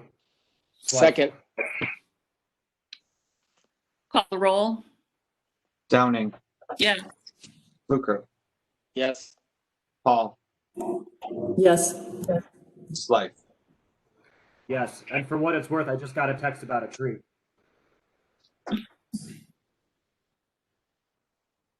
Okay, thank you. The next is Near West Design Review. This is number 2020-005, Dollar General New Construction, seeking final approval, project address 5063 Memphis Avenue, project representative Brian Rubenstein from VOCON. This, as commission members know, was tabled by the Planning Commission on August 21st, 2020. So I need a motion, if we are to discuss this further, I need a motion to remove it from the table. Madam Chair, may I intervene, please? Michael Bosak, staff. I received an email from Dean Spong, part of the design team for this project this morning. He is requesting that this project be removed from the agenda at this time. Okay, could you state again who you received that from? I'm sorry. Dean Spong, S-P-O-N-G, part of the design team. I think he's with Vocon. Madam Chair, we also have Director Collier. Did you have your hand raised, sir? Yes, Michael is correct. Apparently, there's been some adjustments to the plan. We also have Jeff Verespi here. They received some updated plans. So there's some rethinking that's happening, apparently, which could be a good thing. So they are retweaking their planning activity, and then we will be able to go from there. And that's what I know about it, because this has transpired within this week. So Then we will leave it. Then we will leave it tabled. Yes. Okay. Okay, we will move on then. Thank you all. And the next one is the Northeast Design Review, 2020-031, the Huff Branch Library new construction, seeking conceptual approval. Project location, Huff Avenue and East 66th Street. Project representative Robert Donaldson from Moody Nolan. No. Mr. Donaldson, are you here? Yes, I'm here. Great. I'm also joined by Eric Herman and Gene McFerrin with Cleveland Public Library. And also from our team, we have Jaquil Sanders from Moody Nolan. Gene or Eric, do you want to go and introduce this project? Certainly. Gene, do you want to do it or do you want me to do it? Go ahead, Eric. Okay, so the Huff Library, the new Huff Library, is a replacement for the existing building, which has, very successful, has outlived its usefulness, and with the changes in the needs for libraries, is very much now in need of a new structure. And so we have worked very closely with Councilman Jones to select a location across the street or diagonally across the street from League Park, where we are planning on building a new library. After some community engagement and one of the Councilman's ward meetings, we have a great deal of input from the community and are looking forward to providing a building to last for years to come.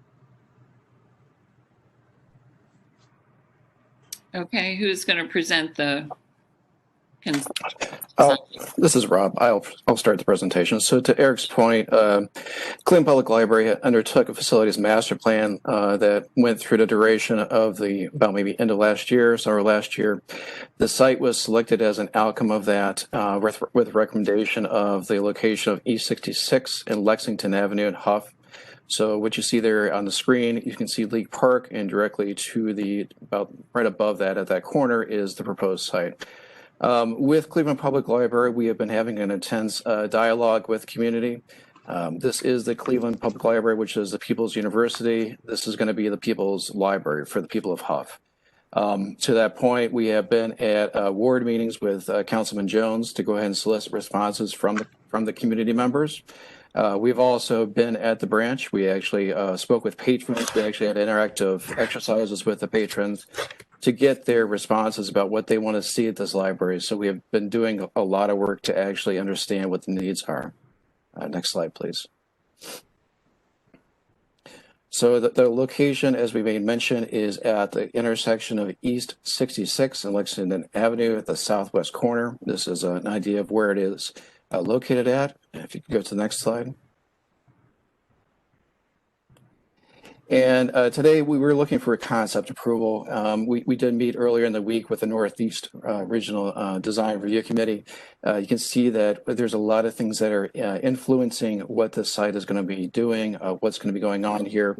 And the outcome of this project is we actually are working with the East 66 master plan effort that's being facilitated through a TLCI grant.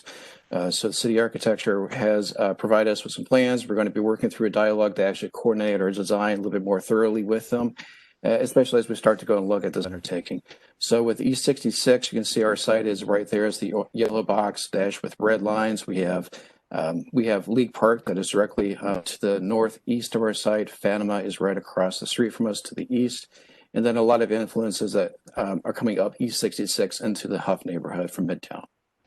Next slide, please.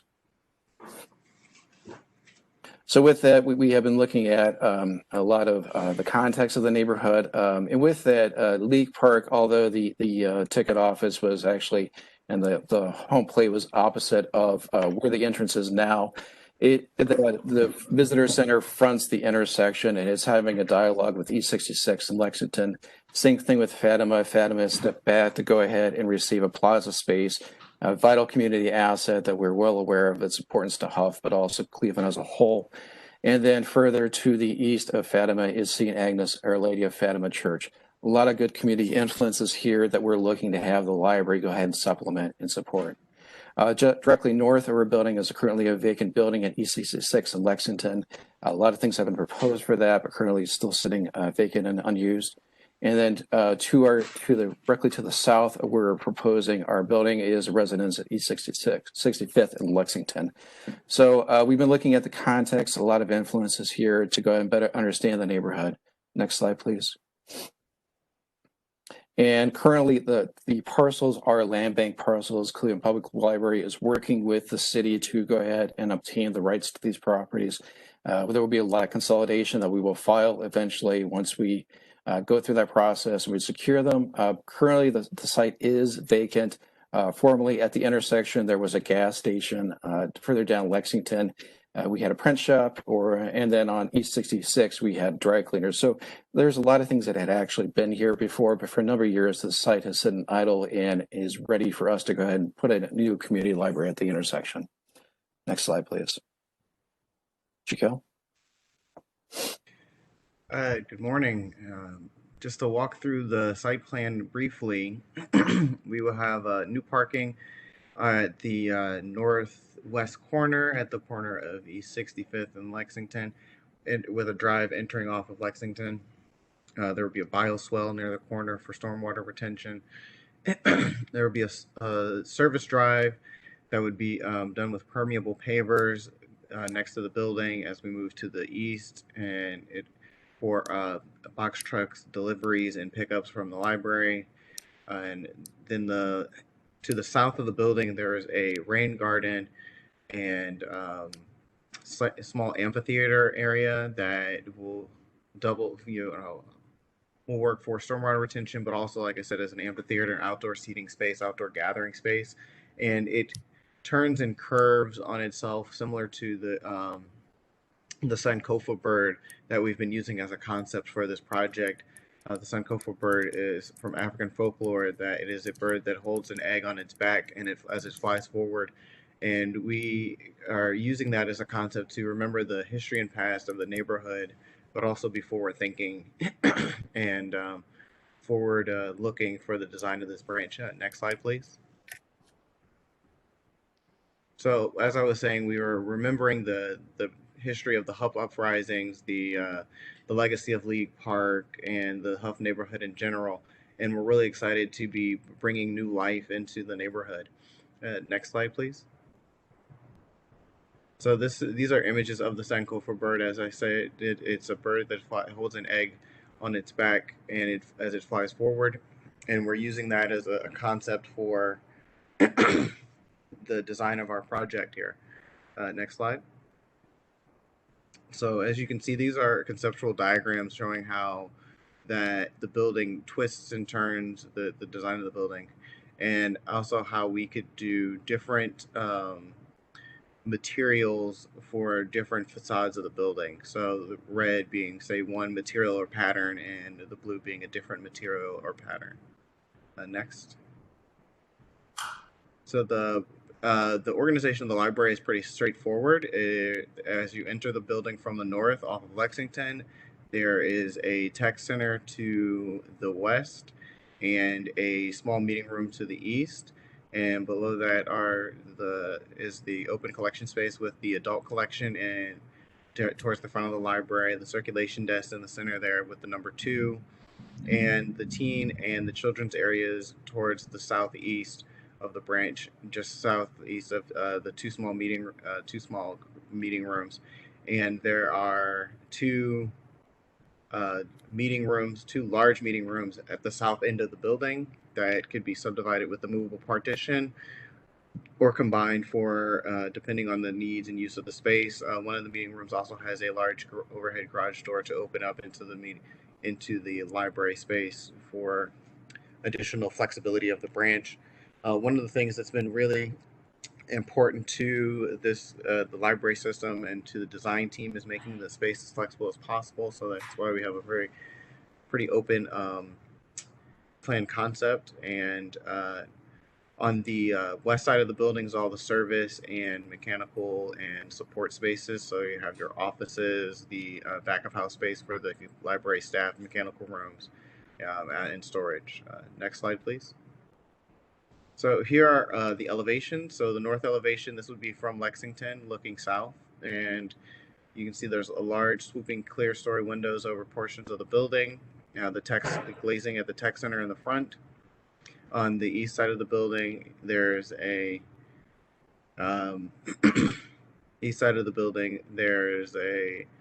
this would be from 66. There's a small glass pop out that we saw on the previous slide. That would be where the adult collection is. We'd be reading and seating for reading to show the activity and life going on in the building. And along the rest of the east elevation, there would be smaller punched openings to let in some light into the meeting rooms and the private collections and not the private collections, the children's collection. Next slide, please.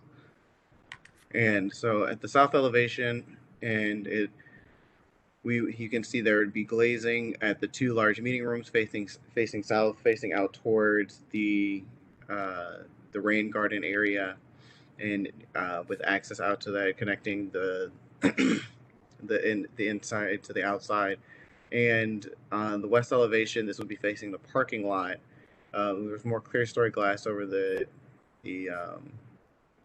collection space, and we'd have some entries for the staff. We have entries for service, mechanical, and outdoor storage. And there would be a well on the roof for the mechanical equipment to sit in, so the rooftop mechanical equipment wouldn't be visible. It would be hidden in a well on the roof. And I believe this is our last slide. Yes. Questions? Commission members? Just wanted to say that not everybody knows what has gone on over the last 6 to 8 months on East 66, the TLC plan update, but the library, the Cleveland Foundation, Fatima, all of our partners have created a fantastic and innovative engagement with the community. And I just wanted to, it's nice to see that the library is moving forward, so the pieces are starting to fill in. Thank you. Do I have a motion? Madam Chair, Director Collier, do you have your hand raised? It's really quick, just for this, echo what Commissioner Booker says. This is a project that will serve as, in my mind, the third anchor on 66th Street, given the fact that we're looking at rethinking that roadway with the Cleveland Foundation's prospect of their headquarters along this stretch, as well as the Historic League Park. And this institutional addition also helps to strengthen the land uses along that corridor, really starting to link Euclid into the Huff neighborhood. So this is definitely a positive. I just want to echo Commissioner Fluker's comments. Thank you. Thank you, Director. Maurice, are there any other hands raised? No, Madam Chair. Thank you. Commission members? Can I have a motion? I'll motion to approve. Second. Call the roll, please. Downing, Yes. Booker, Yes. Paul, Yes. Slight. Yes. Okay. Next up, Euclid Corridor Design Review. 2020-017 Circle Square Master Plan, seeking schematic design approval, project location, Chester Avenue to Euclid Avenue and East 105th Street to MLK Boulevard. Project representatives, David Cron, Bielowski Cleveland, Sean O'Gorman, Fitzgerald Associates, Steve Rubin, Midwest Development Partners, Paul Volpe Consultant. This item was reviewed by the Planning Commission for informational purposes only. No vote was taken. So we need to have that plan presented. And I don't know who is going to begin, but that would be. Please go ahead. This is Steve Rubin from Midwest Development Partners. I know that we're going to try to do this in a limited amount of time because of the length of your agenda. So I'm just going to be quick and make an introduction.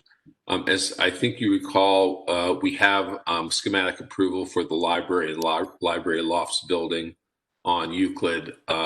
This is catching the rest of the project up.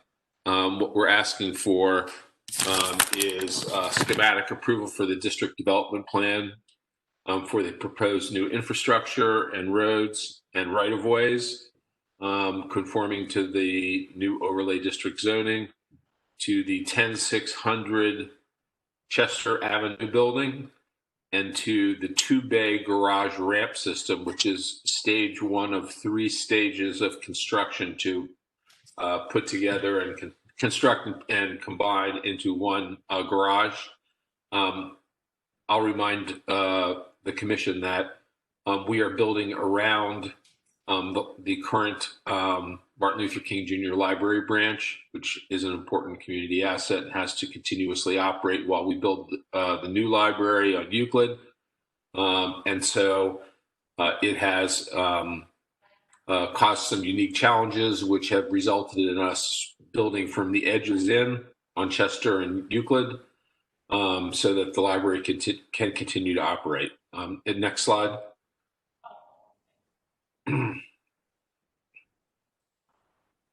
So I just wanted to mention very briefly, I'm not going to go through all these. These are the, as you know, there are numerous institutions we're dealing with, from the clinic to obviously the city, University Circle Inc. and others, and the library. And we started this project. We actually started designing this in late 2014 and submitted our response to the request for proposal in 2015, and then went through the national design competition with the library.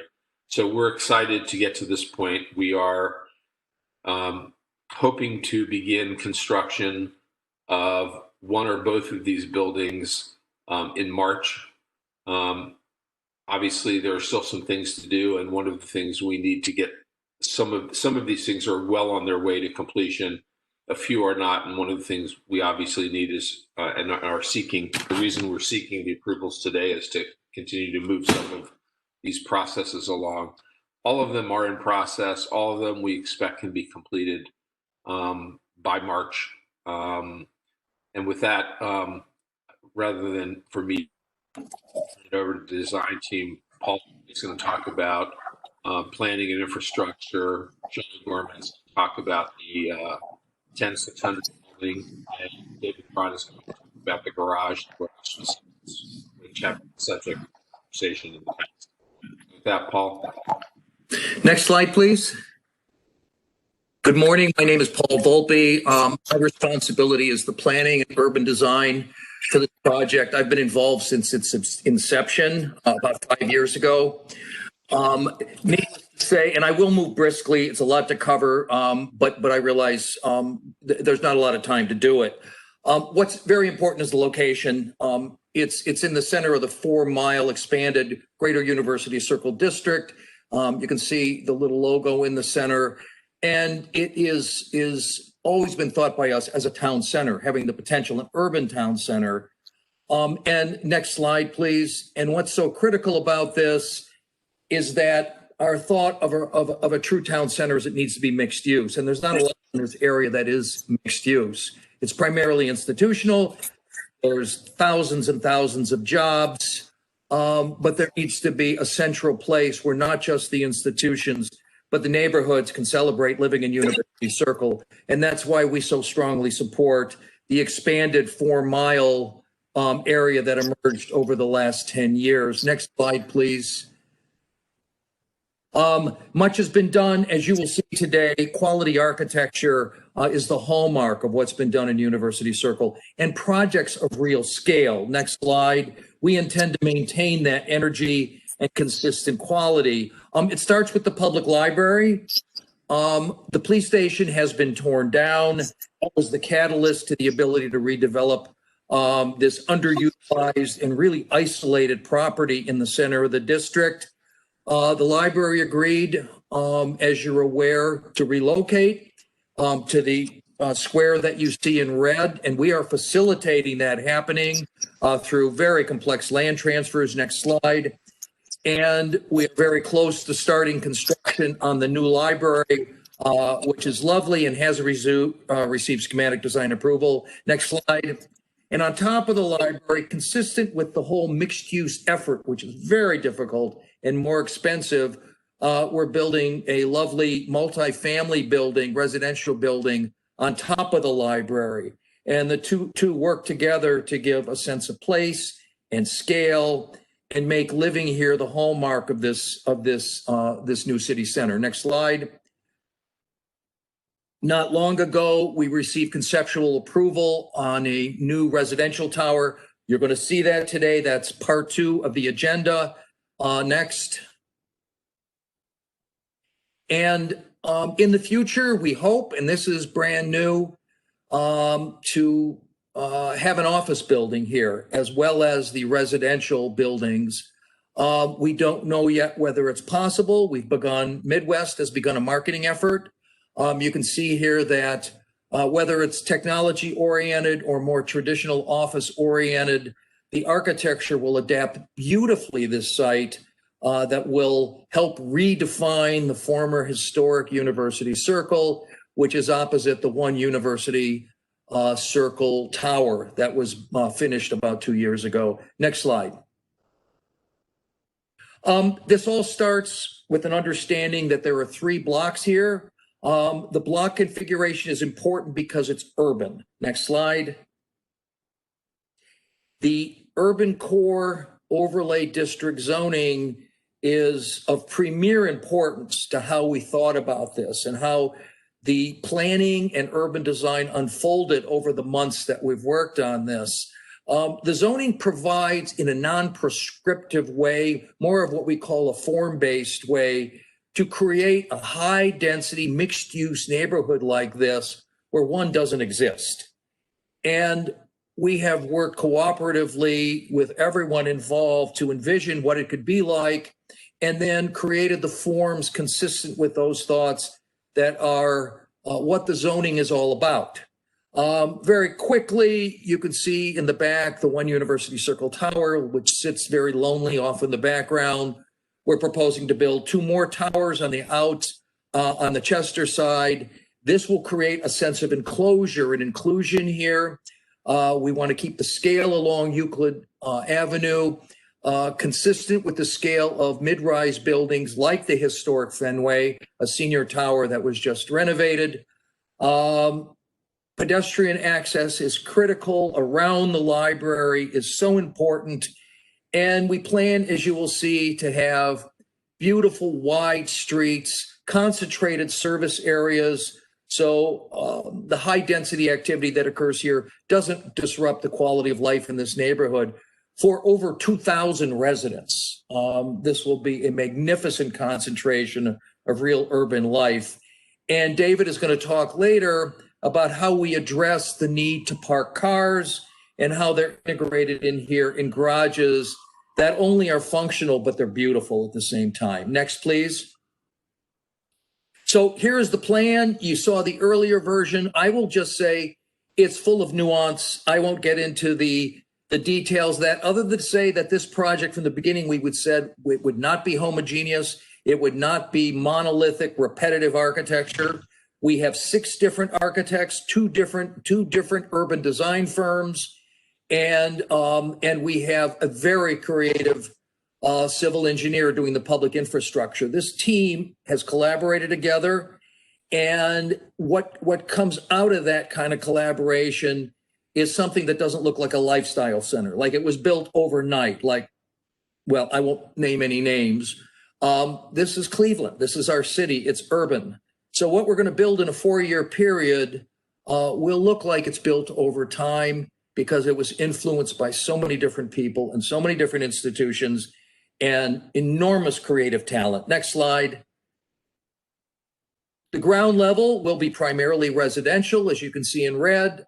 We can't announce any tenants other than to say we expect it to be a rich mixture. And you can see the orange areas are the entrances to the residential buildings, which are all on the perimeter. So we'll see people coming and going. And the life here is what's critical. And you can see in purple is the library, which is freestanding on all 4 sides. I said yesterday that it operates and feels much like a pavilion because it is the center of something. And at some point in time, we hope that the library plaza can be funded and built, which you see to the right of the purple library. Next, please. Okay, the infrastructure. This is critical. We need your thoughts and approval on this. It is absolutely critical. This project does not work if we keep this spaghetti network of streets that were put in the 50s when Cleveland had over 900,000 people and thought it could grow beyond that. And so our inventive highway planners just started running roads willy-nilly and wider than necessary. And this is what we ended up with. It doesn't work. Next, please. So we go back to the future. This is a 100-year-old photograph showing the original circle. And if you look to the left, you'll see the Fenway Tower, and you see the way the roads were. They worked. And that's how we're going to put them back to. Full intersections, narrower streets, shorter crosswalks, beautiful landscaping, and buildings on every block, on every corner, because buildings mean people. Next slide. So what you see here is, I won't spend a lot of time on it, but it's an acknowledgement that we're restoring the street grid. We're opening streets up. We're making changes. There are 5 major streets. You can see them in the photos, and each one is being redefined. Some are just improved, like Chester, shortening crosswalks, widening sidewalks. MLK is a beautiful street. It's a parkway. We want to enhance that. So we're taking out some turn lane that we don't need, putting wider tree lawns in. Stokes Boulevard is an absolute mess. Take a look at the picture. All of these streets, other than Chester, which was recently repaved, unfortunately, need to be rebuilt. They have no curbs. They're torn up. The asphalt is coming apart. Utilities need replacement. This will be changed, and Stokes will be transformed into a shopping street. And then Reserve Court, if you look at it, that is a public right-of-way. Most people don't realize that. It actually has fencing put up to block it off by the private sector, not the public sector. And it is sort of a unfortunate occurrence over the years. We're going to open it up and turn it into a first-class pedestrian-oriented service street. Next, please. So everything you see in red are those swoop lanes, those get out of town fast lanes that ODOT put in. They will be torn out shortly, part of our construction, which you'll hear about. That land is all owned by Midwest Development. The city, when they sold us the police station, they sold us that infrastructure, which was never dedicated. So all of these lanes you see here, the Liberty Boulevard Cross Street and all of that, never was dedicated. It was owned by the city because it was on the property. It was not owned by ODOT, which is a state route. And we have the right and the responsibility now, based on our agreement, to rip it all out, because these proposals were made initially when we made our submission and competed for this property. Next, please. So Reserve Court is exciting. I won't spend a lot of time on this other than to say that there's been a lot of cooperation, like you've heard this morning, on other things. the Cleveland Clinic has agreed to allow us some of their property where you see the parking lot so we can widen reserve, add a turn lane, provide a way to get the cars and the trucks into the garage and servicing the retail to come in here and not clog up the main streets. It's a great way to do it. And what it also does, as you'll see later, is creates a pedestrian environment to the east where the library tenants will cross the street to the garage. David's going to talk about that. It's very cool the way it's kind of coming together, and it really is urbane. Next, please. This is about $7.9 million worth of public improvements. Only show you this to say that it's not fully funded yet. We have to get these streets done. We need to get this proposal approved. We've submitted it to the city some months ago. They've given us approval on our 30% engineering drawings. We invested a lot of money in those. We are looking to multiple sources to get the funds so that we can build the streets and therefore build the project. Keep in mind, these are public streets. So the investment of under $8 million when one is investing over $300 million really is a small amount to make truly public improvements. These streets, these sidewalks, these trees, all of this that you'll see is for the whole public. It's not just for this city center. Next, please. This is the staging. I don't have time to go through this other than to say that all the funding isn't needed all at once. This is about a 4-year development period if we are lucky enough to start this March, which is what we plan to do. We will install infrastructure and build buildings. The first 2 you're going to see today in a minute. And in about 4 years, we will have the density that I'm going to show you now. Next, please. Probably my favorite thing is the way we plan this using the urban core overlay zoning is we're responsible to put new right-of-ways in. And these right-of-ways that we put in are thought of as build-to lines rather than setback lines. In other words, if you're going to build a building, this right-of-way line says you have to build to that line. Everything you see in red is a build-to right-of-way line. Well, since we set those, the distance between that line and the curb is the sidewalk. Well, in this particular case, since we're establishing most of them, we've taken land away from buildings and created very wide sidewalks. As you can see, our sidewalks average 20 feet, which is wider than Euclid Avenue. Some of them are as big as 30 to 33 feet. That means dining, shopping, trees, bioretention, benches, all the wonderful stuff that one wants in an urban town center like this can be placed, and big buildings can exist because the pedestrian realm is respected. We're real excited about that. And this is one of the things that we need your approval on today, is the configuration of the right-of-ways as well as the configuration of the streets. Next, please. This will have great amenities. That's all I'll say, consistent with University Circle. If we indeed get the approval, we will be back with detailed streetscape designs and a detailed depiction of the amenities as one would expect in a project like this in University Circle. Next, please. To finish off, I'll say 3 things. Since the inception of this, when we were selected, the density has gone up measurably.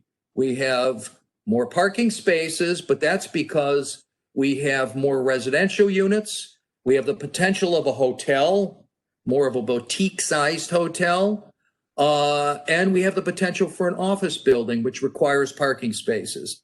That's why there are 2 development summaries, because they allow for a gap between different uses, which ultimately will create what you see here. Next slide. Show this really, this is the construction staging plan we produced. To build something like this is extremely complicated. It could never be built overnight. Again, it's not suburban property that you mow down and just build all over. We have to work this in increments. We can't shut down University Circle. But we know that we have to get rid of that unnecessary right-of-way, so we open up our land to build. We also know that we have to take property that we will develop in the next few years, but not immediately, and clear it so we have construction staging areas. And most importantly, we have temporary parking for the library. Can't build a library if we don't have a place for their tenants to park, because their existing parking will keep the building, but their existing parking is needed to stage the construction. There's no place to put a crane.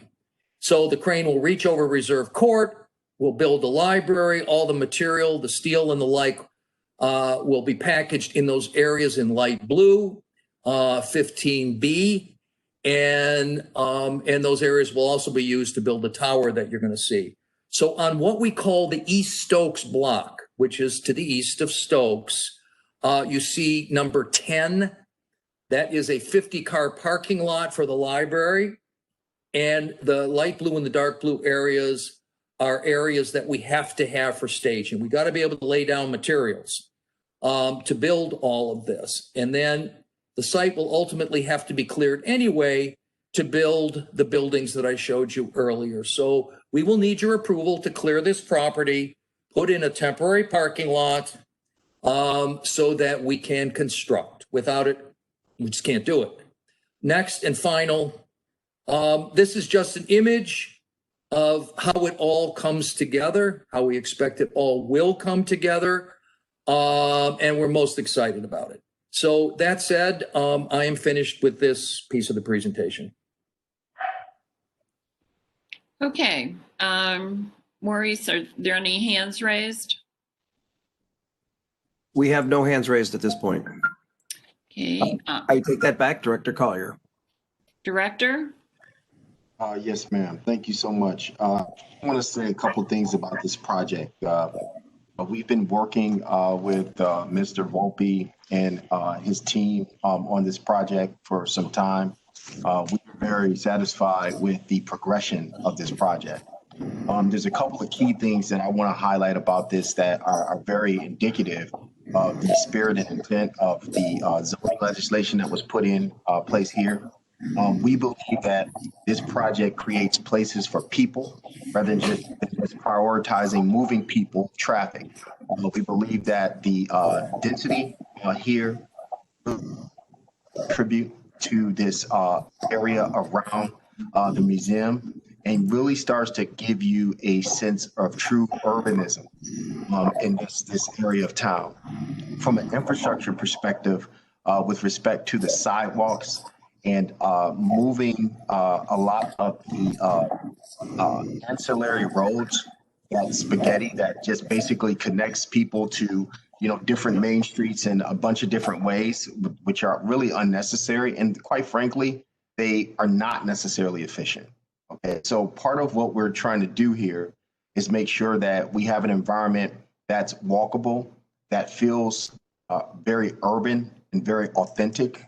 If you notice, the One University Circle building also complements this. So we believe that this is an appropriate approach to developing this area. And I hate to compare Cleveland to other cities, but you think about Washington, D.C. and DuPont Circle. It gives you that sort of that feel. And we just want to say that we're in support of this effort, and we're continuing to work with the development interest to make this happen. Great. Thank you, Director. Anyone else with their hand raised? No, Madam Chair, we have no one else. Okay. Madam Chair, I need to abstain from this one. So we had a little bit of involvement, so I think it's appropriate that I don't comment and participate. Thank you. In that case, Madam Chair, I'm comfortable making a motion. I think that this looks great, and on behalf of all West Siders, I'm in favor of abolishing all crazy, chaotic East Side intersections. You guys are just keep us down. Controversially, I said years ago and kind of got laughed at, but I'll stick by it. I think you could close MLK coming down from Fairhill and put all the traffic on Stearns and open up a lot more land in University Circle for green space. But I'm not an engineer. But I'll move approval of this, and thank you to the team. Do I have a second? I'll second. This is Stami. This is really exciting to see. Yeah. Thank you. Would you call the roll, please? Downing, Yes. Chair is abstaining. Paul, Yes. Slight, Yes. Okay, so now we go on to the next proposal, which is Euclid Corridor 2020-006, 10600 Chester Avenue, mixed-use building, new construction, seeking schematic design approval. Could everyone put it on mute? Thank you. The project address, 10600 Chester Avenue. The project representatives, Dave Crown from Bioloski Cleveland, Sean O'Gorman, Fitzgerald Associates, Steve Rubin, Midwest Development Partners, and Paul Volpe, Consultant. This item received conceptual approval by the Planning Commission on March 6th of 2020. So with that, who is going to begin this portion of the presentation? Good morning. My name is Sean O'Gorman with Fitzgerald Associates. I will present. Go right ahead. Thank you. Thank you, and thanks to the Commission for having us again. As Steve and Paul explained in the previous presentation, this building is part of the Circle Square Master Plan District. So in my first slide, we're transitioning from the master plan to the project site.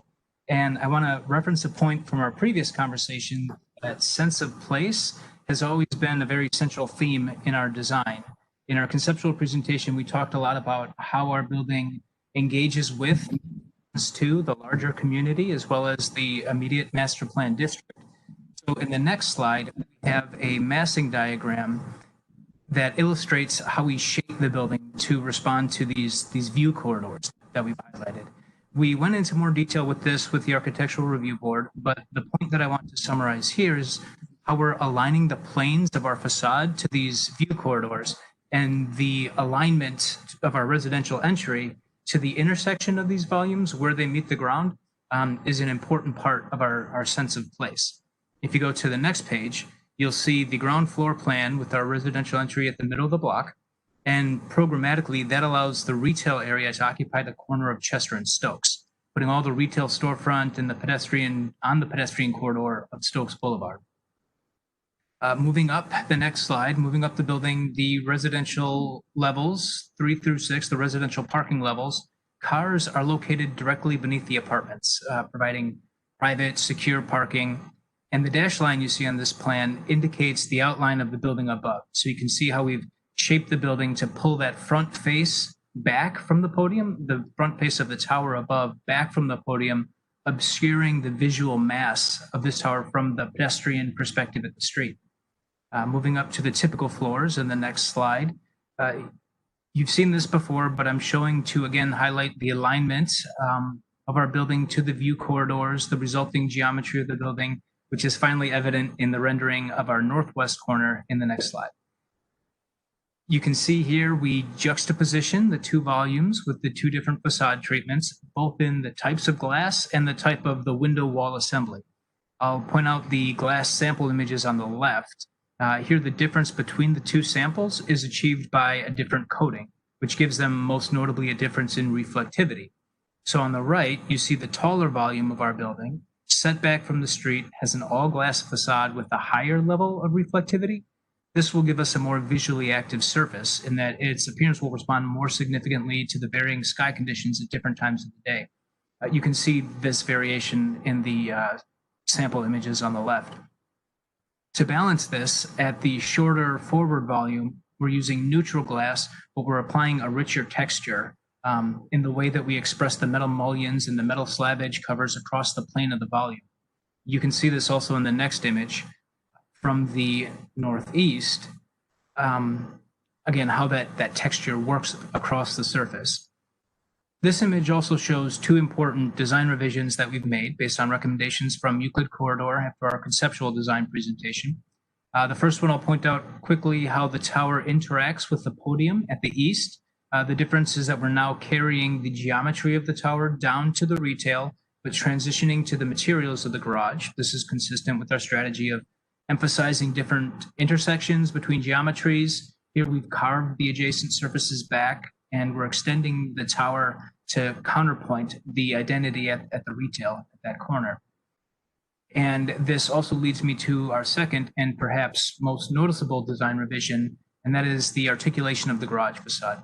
I'm very pleased to say that this recommendation has allowed us to enhance the overall composition of the building while allowing us to maintain our three primary objectives: permeability, texture, and scale. So to explain these, I want to start with the kit of parts on the next page. The materials samples on the left, perforated corrugated metal panels whose profile can be applied in the forward and reverse configurations.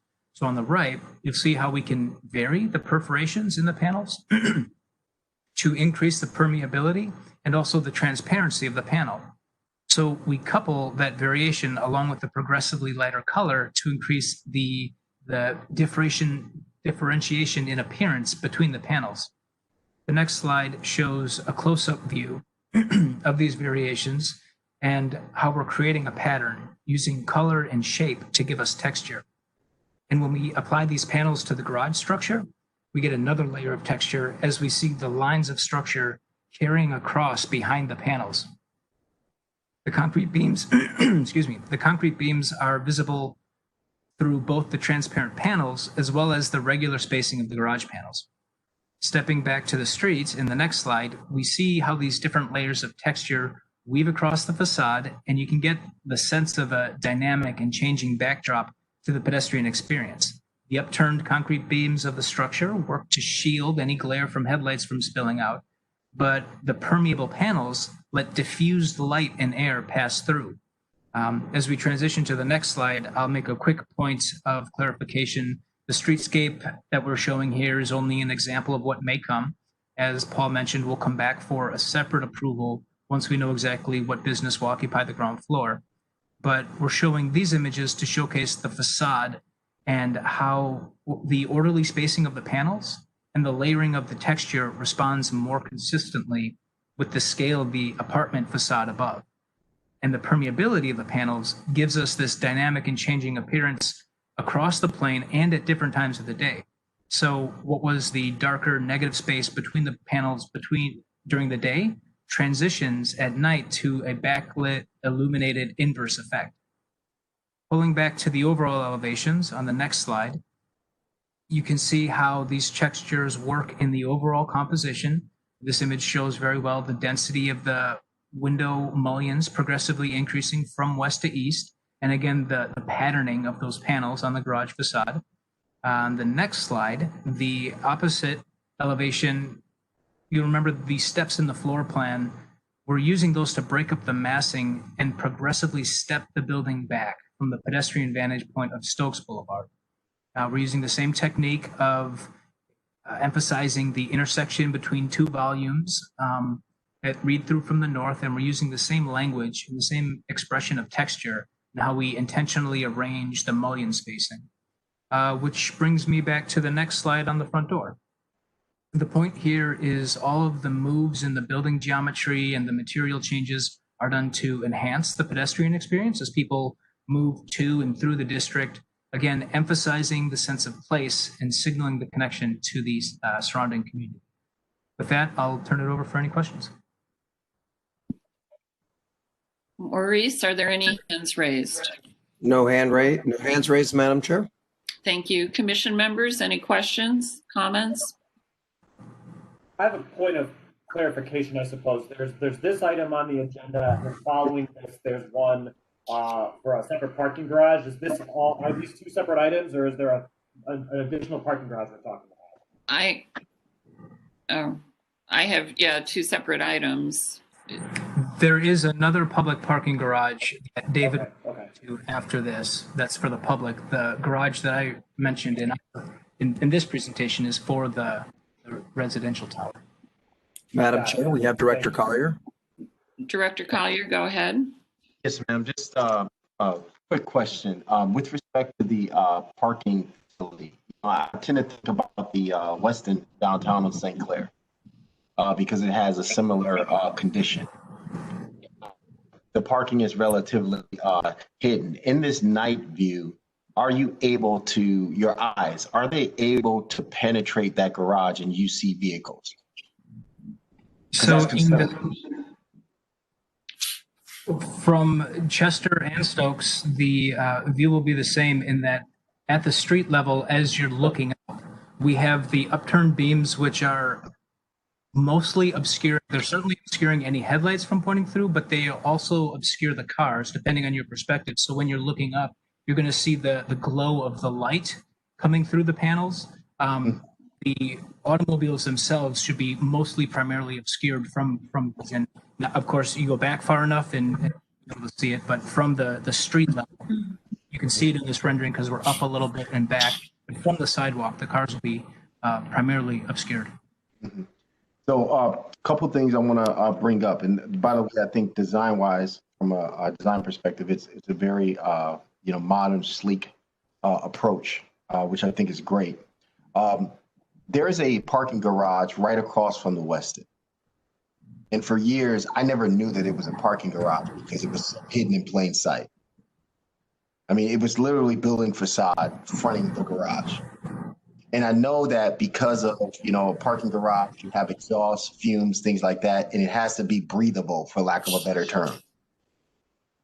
I'm just wondering if you could explore, even though this is a good treatment, but if you can explore a facade that kind of blends in a little bit more with the infrastructure of the building or the skin of the building.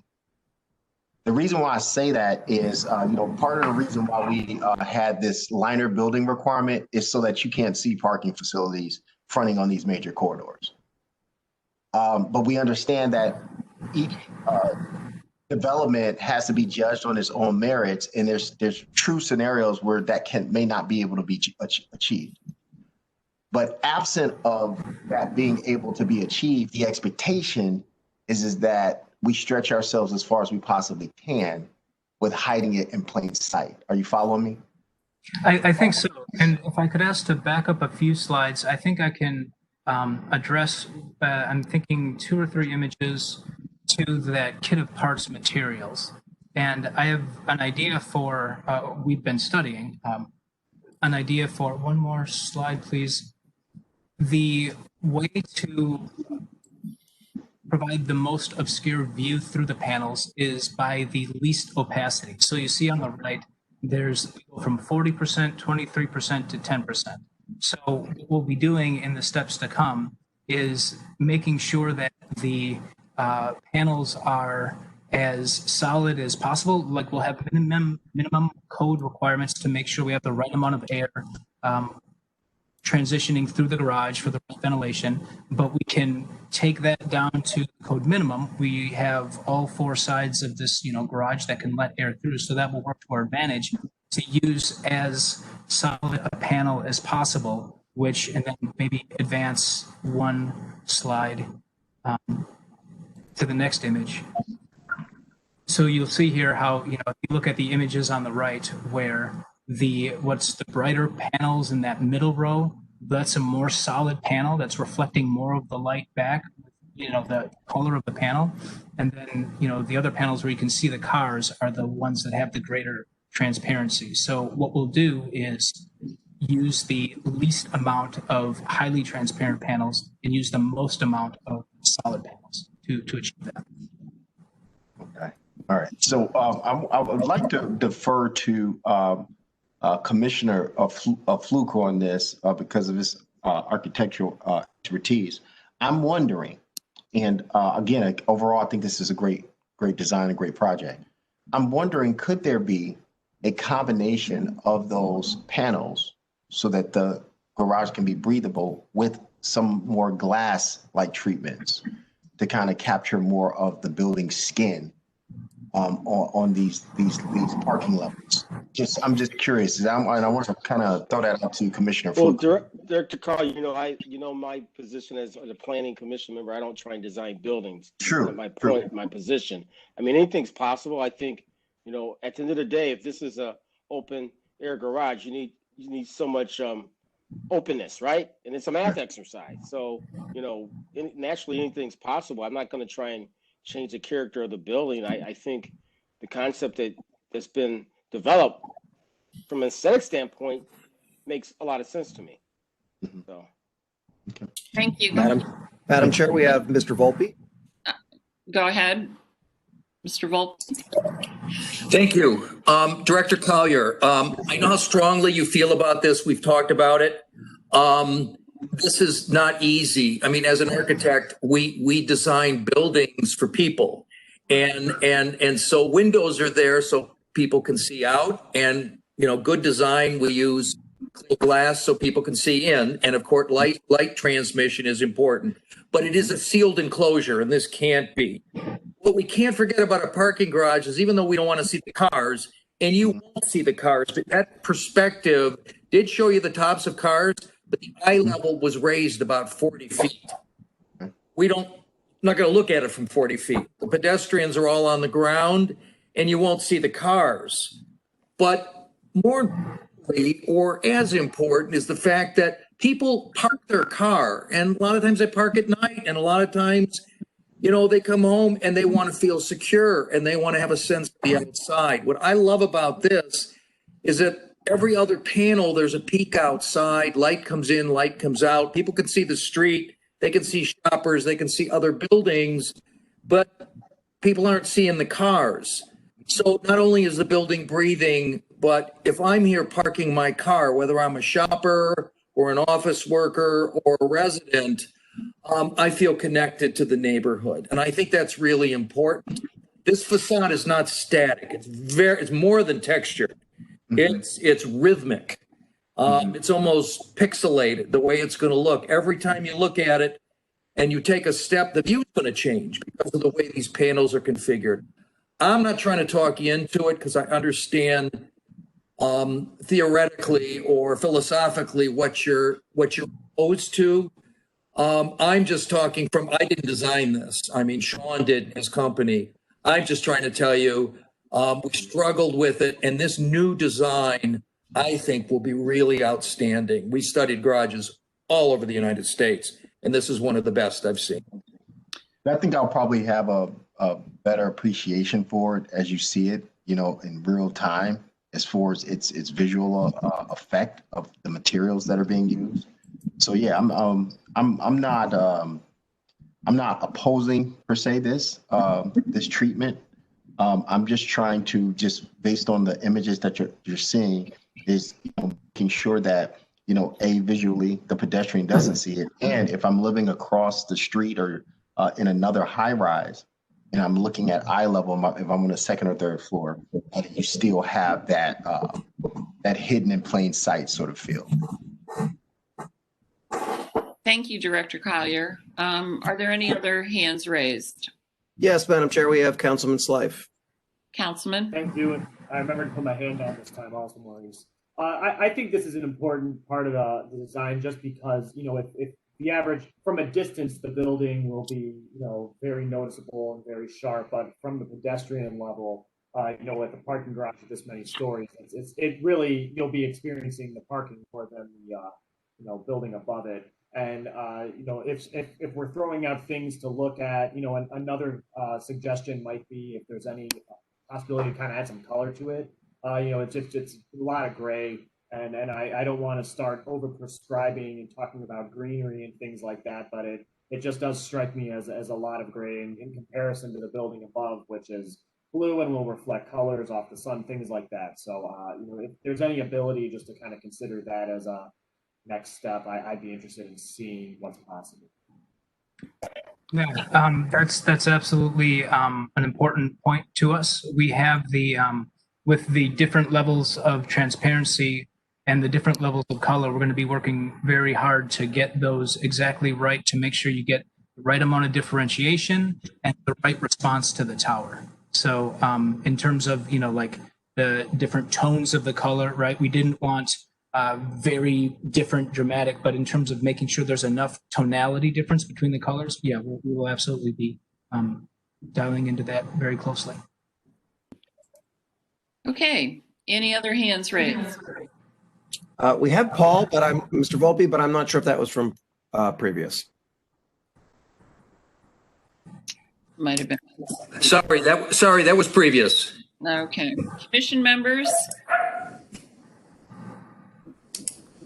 I move to approve. Do we have I'll a second, Paul. Thank you. Call the roll, please. Downing. Yes. Sure. Yes. Paul. Yes. Slight. Yes.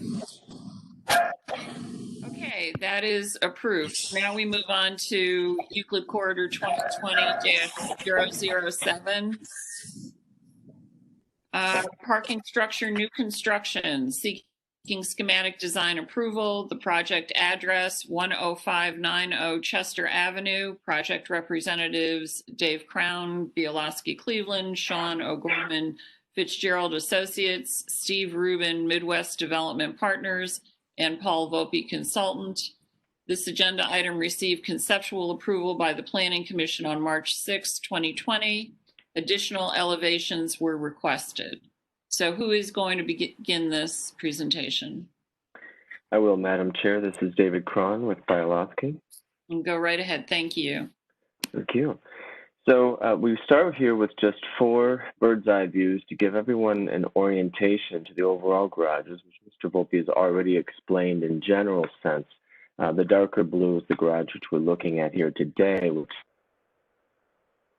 is 600 Chester Tower that you just reviewed. If you can go to the next slide. This is now looking from the north, looking south. You're seeing the One University Circle to the left of the page there. So again, just giving you a sense of how all of the garages are configured. Again, the dark blue is the 10600 Chester that you just reviewed. Now this one looking from the west, looking east towards University Circle in the heart of the cultural district here. Again, highlighting the 2-bay garage and how it is nested to the southwest of the tower and its proximity to the MLK Library branch proposed. And then finally, last bird's eye view, looking from the south, looking north up Stokes. You saw a rendering of this in Mr. Volpe's presentation already, but just again, highlighting at a diagrammatic level how the garages nest. And the one important point I want to point out here, as I will reinforce, is the proximity of the parking garage to the MLK Library branch and its connection to the proposed future public plaza there between the Fenway and the library. Next slide. So here are just grouped together 4 street level views. You'll see some renderings of this in a minute. It's important to kind of understand how visible these garages are. I want to thank Director Collier and his team, Planner Kim Scott and others that we've met with to study these garages. We know these are very important to the planning department to hide in plain sight and to fit into the context. This garage is a little unique, unlike the other garage you just looked at on the 10600, which fronts the main right-of-way of Chester. This one is pulled back a whole, almost an entire block away from the Opportunity Corridor 105th, and is most visible only due to the fact that currently along 105th, the Cleveland Clinic just has a parking lot there. So it does have really good visibility, and as you'll see in the plans in a moment, we really want it to have good visibility because this is the primary access into the garage. Next slide. So this garage actually links the 2 other garages. In order to enter this, you can come from Chester on the north, or as Paul pointed out, really Reserve Court becomes the main vehicular access into the site. You know, we follow the philosophy of getting people parked in their cars and on their feet as quickly as possible in these urban districts. And so really trying to separate the cars. We've made both of the vehicular entries as far west as we possibly can to keep all of the rest of the sidewalks and streets to the east for pedestrian use. You enter this garage and then it connects at the upper levels to the other future garage to the east and the 10600 Chester garage that you just reviewed to the north. Next slide. This is just the basic orientation of it, highlighted in blue. Again, you can see on the right how it connects and then the overall number of parking spaces. So this is the only way in and out of these other 2 garages. Again, the bottom right one being future. We're not here to present that yet, but the tower and this garage and how they intersect at the corner. Next slide, please. So this is an initial view just to give you an orientation. So you see the bottom right, the key for which this rendering is taken from, which is just past the American Cancer Society building on Reserve Court, looking east, northeast. You're seeing the 10600 Chester. I've highlighted as a diagram the future phase building. If you go to the next slide, this takes that off just for clarity. So here you're beginning to see the schematic level design of this garage.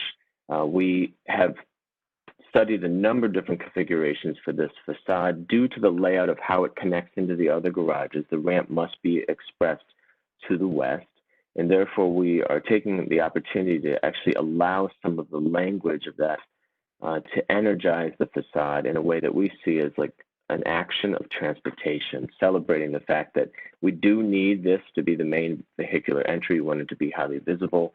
And much like the structures you find in airports, we really want the facade to kind of speak to sort of transportation or multimodal nature of this garage. So we've actually designed it somewhat like a building by cutting back some horizontal window-like openings in the facade to, again, give visibility and dynamism. Again, shown previously on another project, but something that's more taut, flat paneled, not textured, but also perforated again to provide that code required breathability. Here, also seeing insertion of maybe some color or graphics that tie into a bigger concept for introducing public art into the project through the garage facades, which you'll see in the next rendering. And then on the north, all the way to the left of that, just to tie to the 10600 Chester. So here's a view from the future plaza next to the future MLK Library branch. And what you're seeing here, just again, diagramming on the right hand there, that building is future, not here for presentation, but we have needed to include it as part of our design process so we could understand the entire block. We didn't want to just look at the parking garage and the tower isolated, but we really needed to study all of this together. So on the next slide, once that diagram is removed, you see kind of how this fits into the bigger picture. That stair tower is really important. I made a point to highlight it before. That is the pedestrian connection with the crosswalk there directly to the front doors or back doors, depending whether you're coming from Euclid or Reserve, to the MLK Library branch proposed. And then, of course, from the west of that is the skin and the vehicular entry into the two-bay garage there. To the right of that stair, again, this is future and proposed. You're starting to see a hint at how we imagine a tensile fabric with graphic art by a local public artist, actually displaying it into the public space. So we feel that that public plaza is a great place to introduce a large-scale mural, maybe not unlike what you have reviewed here earlier today. Next slide.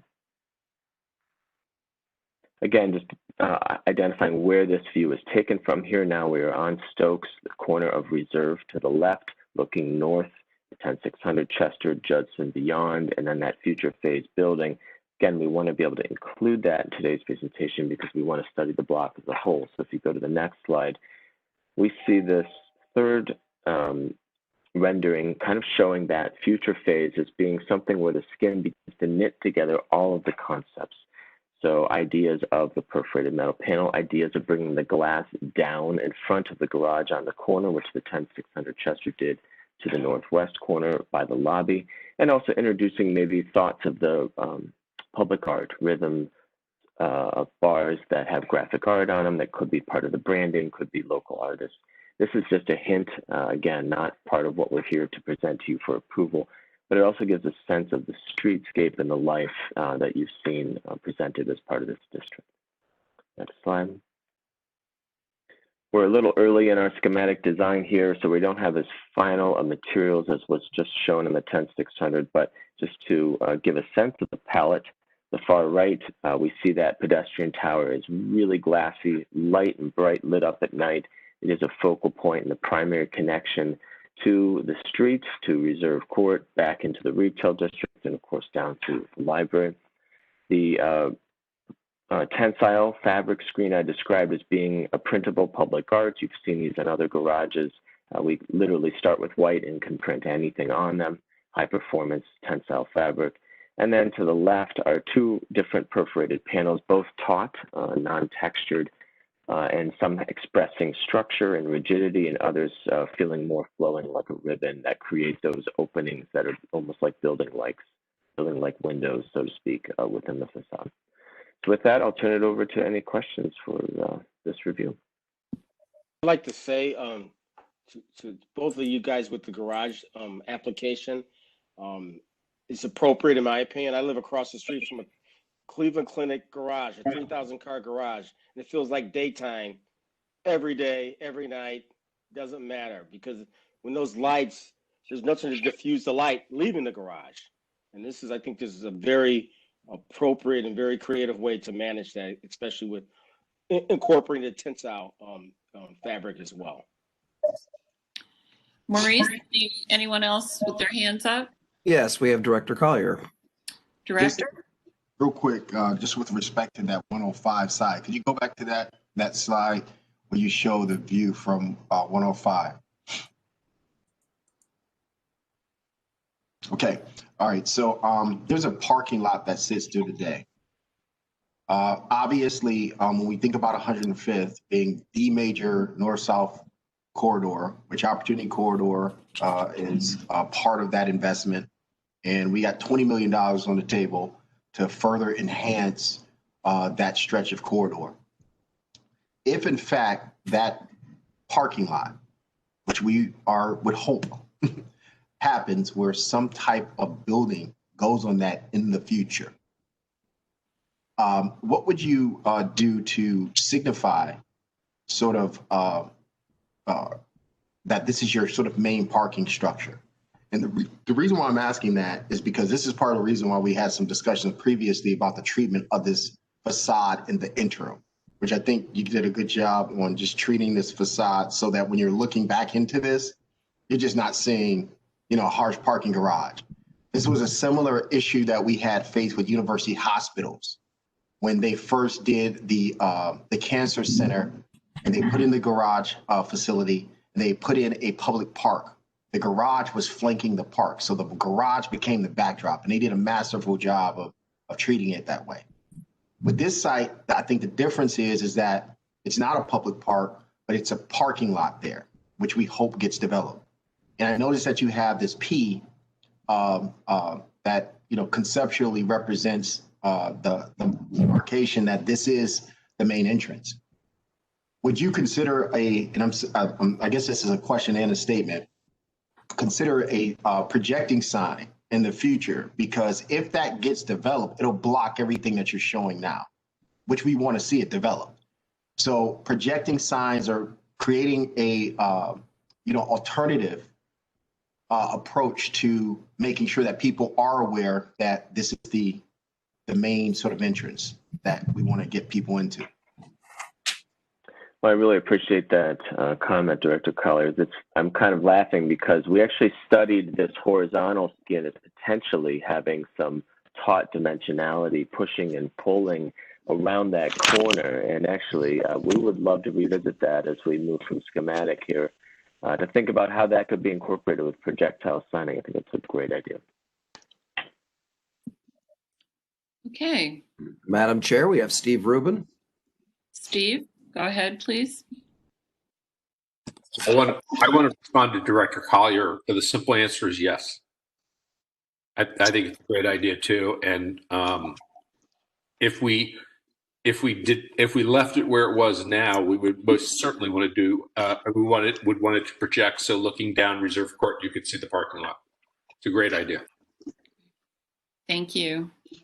Any other hands raised? Guess not. Commission members?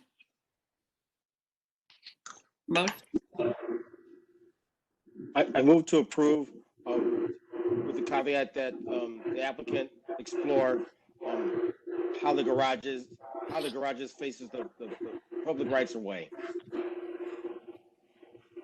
Do I have a second? Second. Thank you. Call the roll, please. Downing. Yes. Bleeker. Hill. Yes. Slife. Yes. Great. Passes. All right. Thank you very much. Thank you very much. All right. Right, next, downtown flats design review. Unnumbered item, but the proposed demolition of a two-story industrial building seeking final approval per section 341.08 of the Cleveland Codified Ordinances. Project address 2210 Superior Viaduct. Project representative is Daniel Caha from DeMitt Architects. And I think I have to swear you in. Is he here? I am, yes. Okay, if you'd raise your right hand. Do you solemnly swear to tell the truth, the whole truth, and nothing but the truth for this matter now in hearing under penalty of perjury? I do. Thank you. Please proceed. Good morning. So I believe you've all seen this. This is basically just for, approval of demolition of the existing structures at 2208, 2210 Superior Viaduct. On the screen, there's currently the project location just outside the Landmarks District. Next slide, please. This is some existing context. Next slide, please. The civil site plan, we have some added dimensions for between the existing viaduct and the existing structure, and then as well as documentation of the existing site conditions. Next slide, please. And these are some existing conditions of the exterior, both on the Superior Viaduct frontage as well as the Washington Avenue frontage. Next slide. Some roof conditions and sort of the as best as we could get with the space between the existing structure and the existing Superior Viaduct. Next slide, please. And then the next couple slides are just of the interior conditions and the various tenant spaces occupied and unoccupied. Next slide, please. Again, same thing. Next slide. Next slide. And this slide, guys prepared for us basically just sort of a cost analysis of the possibility of, preserving a portion of the facade or the existing structure to be incorporated with the new planned tower, and aside from just sort of trying to get that to work with the overall floor to floors and proposed image levels. This sort of outlines the cost impacts to that. And I believe Geis may be on the line to discuss this further if they are. Brandon from Geis, are you there? No, Brandon's not with us today. Gary and I discussed that he would take over for Brandon sit in for Brandon today. Okay. Hi, this is Gary Ogrocki from DeMitt Architects also. As Dan had mentioned, I mean, essentially this just shows that with the nature of the existing building, the condition, it's not, a terribly historically significant building. It really isn't feasible to do a tower and a project of this size on top of it. So that and this sort of just there's a lot of difficulty and a lot of technical reasons why that saving the facade really is it's not feasible, economically, technically it's extremely difficult, and design wise it also presents a challenge. Okay, thank you. Any hands raised, Maurice? We have Director Collier, but I'm not sure if that's from the previous case. I'm sorry, I did not lower my hand. Forgive me. Then we have nobody. Okay, commission members. Motion? Or comments? Is it possible to go back and just make sure I'm clear on what exactly is being demolished? If it's that lower white building or? Certainly. Could I ask others to put their phones on, the call on mute, please? So it's essentially what we're looking at in this extent, where there's the drop between the two buildings, but not the buildings on either side of that. That's my understanding? Correct. Yeah. So, yeah, basically between the 4-story buildings on either side, they appear 1-story on the Spear Viaduct, and then it's 2-story with garage doors there on the Washington Avenue. Okay. And does the new project, is it built to the lot line? Is it going to block the windows that exist on the adjacent structures? It is built to the lot line, yes. Okay. So will those windows be open to the outside still, or will they essentially be needed bricked up or something like that? I believe on the first couple garage levels that we have, they will be blocked off, and then I want to say the existing building on the top left image that was recently renovated. I believe all of it made along a corridor. And we did receive schematic design approval for the project, and there's been a lot of community engagement with the block club and with the existing building owners on either side. So it did receive a schematic or conceptual approval, now schematic approval, and this is just the next step to allow us to get design approval to demolish the lower structure between the two taller ones. Okay, thank you. Okay. Any other comments? Do I have a motion? I'll move approval. Second. Thank you. Call the roll. Downing. Yes. Luker. Yes. Bell. Yes. Slife. Yes. Great. It's approved. Thank you. Okay, commissioners, the last item for today, Southeast Design Review new member nomination for David Wilson of Land Studio. His resume is attached. I don't know if he's with us this morning. Mr. Wilson? Well, in any case, he looks very well qualified from his resume. Do I have any questions or concerns from the commission? If not, can I get a motion? I move to approve. Second. Thank you. Would you call the roll, please? Downing. Yes. Luker. Yes. Paul. Yes. Slife. Yes. Okay, he is approved. I think that concludes our agenda for today. Director Collier, do you have a report for us? Yes, just one brief point of notification for the commission.